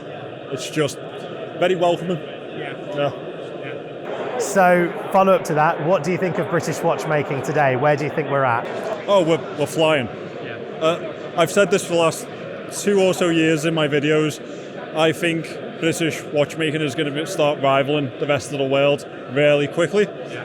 We have definitely pushed along with brands like Christopher Ward, brands like Studio Underdog. We've definitely pushed along with brands like Christopher Ward, Studio Underdog, Fears. But at the same time, we're pushing along micro brands like Monroe and Beaucroft, and they are producing absolutely fantastic watches. Yeah, there are some absolute bangers out there at the moment, it has to be said. So, getting your crystal ball out, your YouTuber crystal ball. Oh God. What do you see as the future of British watchmaking? What would you like to see? What I'd like to see is where we were in the early 1900s. I'd like to see us at the pinnacle of watchmaking again. The Swiss have been ruling it for way too long. The Japanese, the same way. We make fantastic watches. We make fantastic things, engineering, anything. We've always been the pinnacle of the world. Why not watchmaking again? So Connor, thank you for taking the time to have a chat with us. How have you found the British Watchmakers Day today? Eye-opening. It's great to see what other brands are doing out there. I think this kind of show just kind of shows you where British and Irish watchmaking is as a whole. You really get to see where people are doing now, what they have done, and what they're going to do very soon. You've got people like Roger Smith in the corner, who his guys, they make every cog and screw by hand. You see the wonderful guys at Studio Underdog causing queues around the corner that the probably London police are aware of. It's just really good to see that everyone has little different ideas. When you go through some of the designs of the people around, there's no two that are quite the same, and it just shows you exactly where British watchmaking's going. So I love to see it. Brilliant. And what do you think of the state of British watchmaking today? Where do you think we are? Right now, I think we are one of the hottest watch places on planet Earth. I think right now, if you think of watchmaking, you think of British watchmaking. And that's just down to the great designs and great products and the great people that are behind the watches that are available in the UK and Ireland right now. So we're killing it. We're killing it, to answer your question. So I'm going to ask you to get your crystal ball out now. Okay. And tell me, what do you think is the future of British watchmaking? What do you think it'll look like? I think what we're going to look at is just like pre-World War II, Britain and Ireland were some of the best watchmakers on planet Earth. And I think with the kind of the youth and passion that's coming through from the watchmaking industry these days, the sky's the limit. You know, I can see within the next, if you want to really get the crystal ball out, within the next 100 years, I think we're going to be right beside the wonderful guys in Switzerland who do what they do, and the amazing people in Japan who do what they do. I don't think that we're going to be second to anyone, but we're going to be uniquely ourselves. So quintessentially British and Irish. Yes. Absolutely. Yes. So, how have you found the British Watchmakers Day today? It's been fantastic, honestly. Busier than last year. Everyone's been turning out like crazy. We've loved everyone we've met. We've seen a lot of familiar faces, but then also a lot of new faces. We're very excited to show our new M60 Taormina, which is our special edition watch. Everything's gone very smoothly. Very happy to be here. Fantastic. And in your opinion, where do you think British watchmaking is today? Where it is today, I mean, it's not at its pinnacle, but we're climbing that mountain, and it's really exciting because at this point, everyone is really pulling out all of the stops to be as creative as possible. And it feels like there's a lot of camaraderie also in the works too, so we can kind of bounce off each other. There's a tight community, and we're getting a lot of coverage, all of us, so it's all very exciting. And what do you see as the future of British watchmaking, or what would you like to see in the future of British watchmaking? I mean, I think the trajectory we're going right now is amazing because it's a gradual but strong incline, and I feel like the future of it would be basically just as much exposure as we can get so we can showcase, you know, the amazing watchmaking we have going on and all of the amazing pieces we all have to offer, and get to a point where we can be, you know, as popular as ever and as in the front of everything.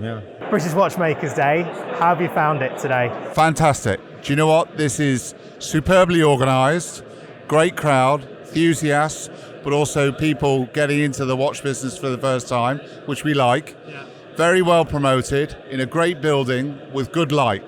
So we're happy. Fantastic. Yeah. So what do you think the state is? What do you think of the state of British watchmaking today?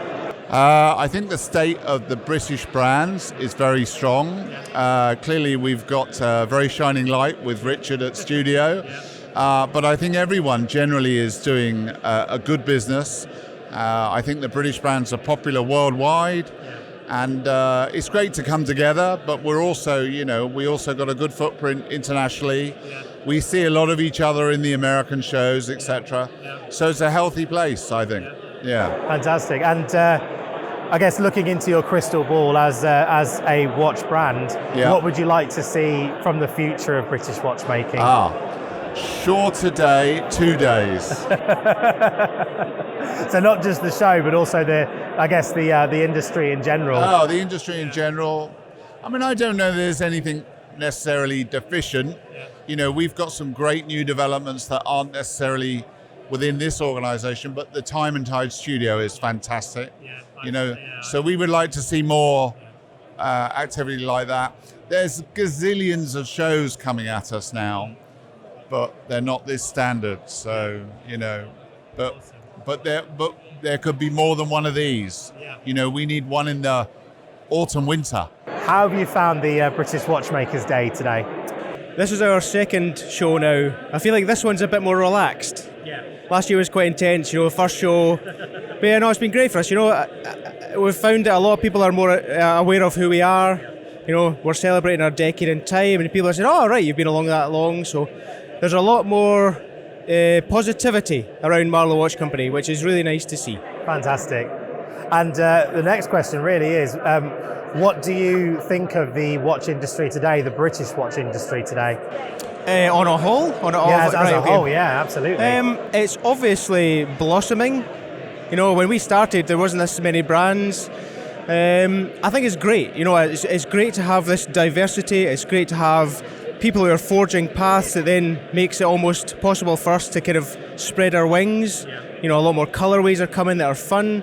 When we started, it was quite reserved. So, we're finding that the surge of new brands is benefiting everybody, and we're all raising a rising tide lifts all ships. So we're loving it. It's great, and we're glad to be part of this scene, this sphere of people. So loving it. Fantastic. And I guess getting your crystal ball out as a watch brand, as a creator of watches, what would you like to see from the future of British watchmaking?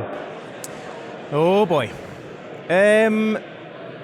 Well, I'm going to be quite selfish and say that our trajectory in this industry has been always to bring assembly and taking control of parts ourselves in-house. And now we've got Alison here who's assembling our watches in-house. We feel like we're on this new kind of springboard into something exciting and new. We can do smaller ranges. I would like to see that spread across everyone else as well, taking control in-house. That'll be really exciting, because then you can do more diverse things quickly. So something like that maybe. So, how have you found the British Watchmakers Day today? Well, it's been, we're in the closing stages now, and actually it's been quite a remarkable day. It doesn't look it, does it? No, it's still busy, still vibrant. It's been incredible turnout. I think for me, one of the take-homes is, before the show opened, I went round a good number of the exhibitors here, and actually it's a marked difference from last year. I think there's a real sense. I think last year was a pivotal moment for a lot of these businesses, and now they're here and they're just saying that the trajectory has been like that over the past year. And also, I think their attention to detail has grown, and the quality of the products is at a higher level. The way they're communicating it is at a higher level, and I think that's something really that the Alliance can be very proud of. Fantastic. And you kind of touched on it in that last question, but what's your impression of British watchmaking today? Compared to how it was before, I guess. Well, we now know that there is a British watchmaking sector. I first had conversations with Mike in 2018, Mike France, and sort of saying, I think something's happening, but nobody's talking about it. Let's do something. And then this was how the British watchmaking, the Alliance of British Watch and Clockmakers started. It's grown exponentially. When we first launched, we thought that there would be, maybe we may get about 10 to 12 people on board, companies on board. We've now got 106. Next month we're going to be releasing the latest details of the Bellwether report that was last done 3 years ago. So that's going to be, I know it's going to be very exciting. I've seen the headline figures, and there's been a real transformation in those 3 years. So, there's lots to be proud of. And brilliant. And taking out your crystal ball for a second, what do you see for the future of British watchmaking, in your opinion? What things would you like to see? Well, I think it's going to be more of this, but I think just growth within the businesses. I think there are hurdles that people have to get over, which is like movement, supply. You know, we'd love to bring some manufacturing back to Britain. We're hoping that on the back of this, you know, one day we may be able to get dial manufacturing started, case manufacturing. These are the low-hanging fruits that I think we can do today in Britain. But we just need somebody to kickstart that. We're here to tell people that there is a sector and that there's a growing sector. We've now got the data to prove that. But we now need people to come into the sector, invest, and start to really sort of kickstart and grow. Because everyone out here, they all want it to grow. Yeah. They all want to grow their businesses. So we just need that involvement from others. Now, if you've got to this part of the video, you are truly a watch hero. If you've enjoyed this type of content, please like this video and let us know in the comments. Also, this video is not sponsored by anyone, so it's all on our expense. So if you'd like to support the work we do here, next time you want to buy a new watch strap, get it from the WatchGecko store. Let's end with a little snippet from the after party at the Time+Tide studio. Thanks for tuning in, and I'll see you in the next video. The alliance started really in 2018 when Roger and I bumped into each other at the last Salon QP, and we surveyed what looked like a really sad show. And we said today, who would have thought that 6 years on we were looking at such a vibrant show that was, as Roger says, full of inventiveness, full of, let's call it camaraderie. You don't get that in any other part of the watch industry. There's this kind of camaraderie that's being established amongst British brands, which I think makes it very distinctive and very special. And, you know, long may it continue, because it's not normal. I don't think in Geneva, after Watches and Wonders, you know, maybe I'm wrong, but I don't think they're all assembling in Time+Tide studio when you've got one in Geneva, and they're all drinking gimlets. I just don't see it. Yeah, but so it's a very special. What's been created by all of you is very special. And who do we have to thank for this? Well, I mean, I think this would not have happened. I mean, Alistair Audsley. Yes. He's looking after James. Alistair Audsley had the incredible idea, but I think a big hand needs to go to Katia.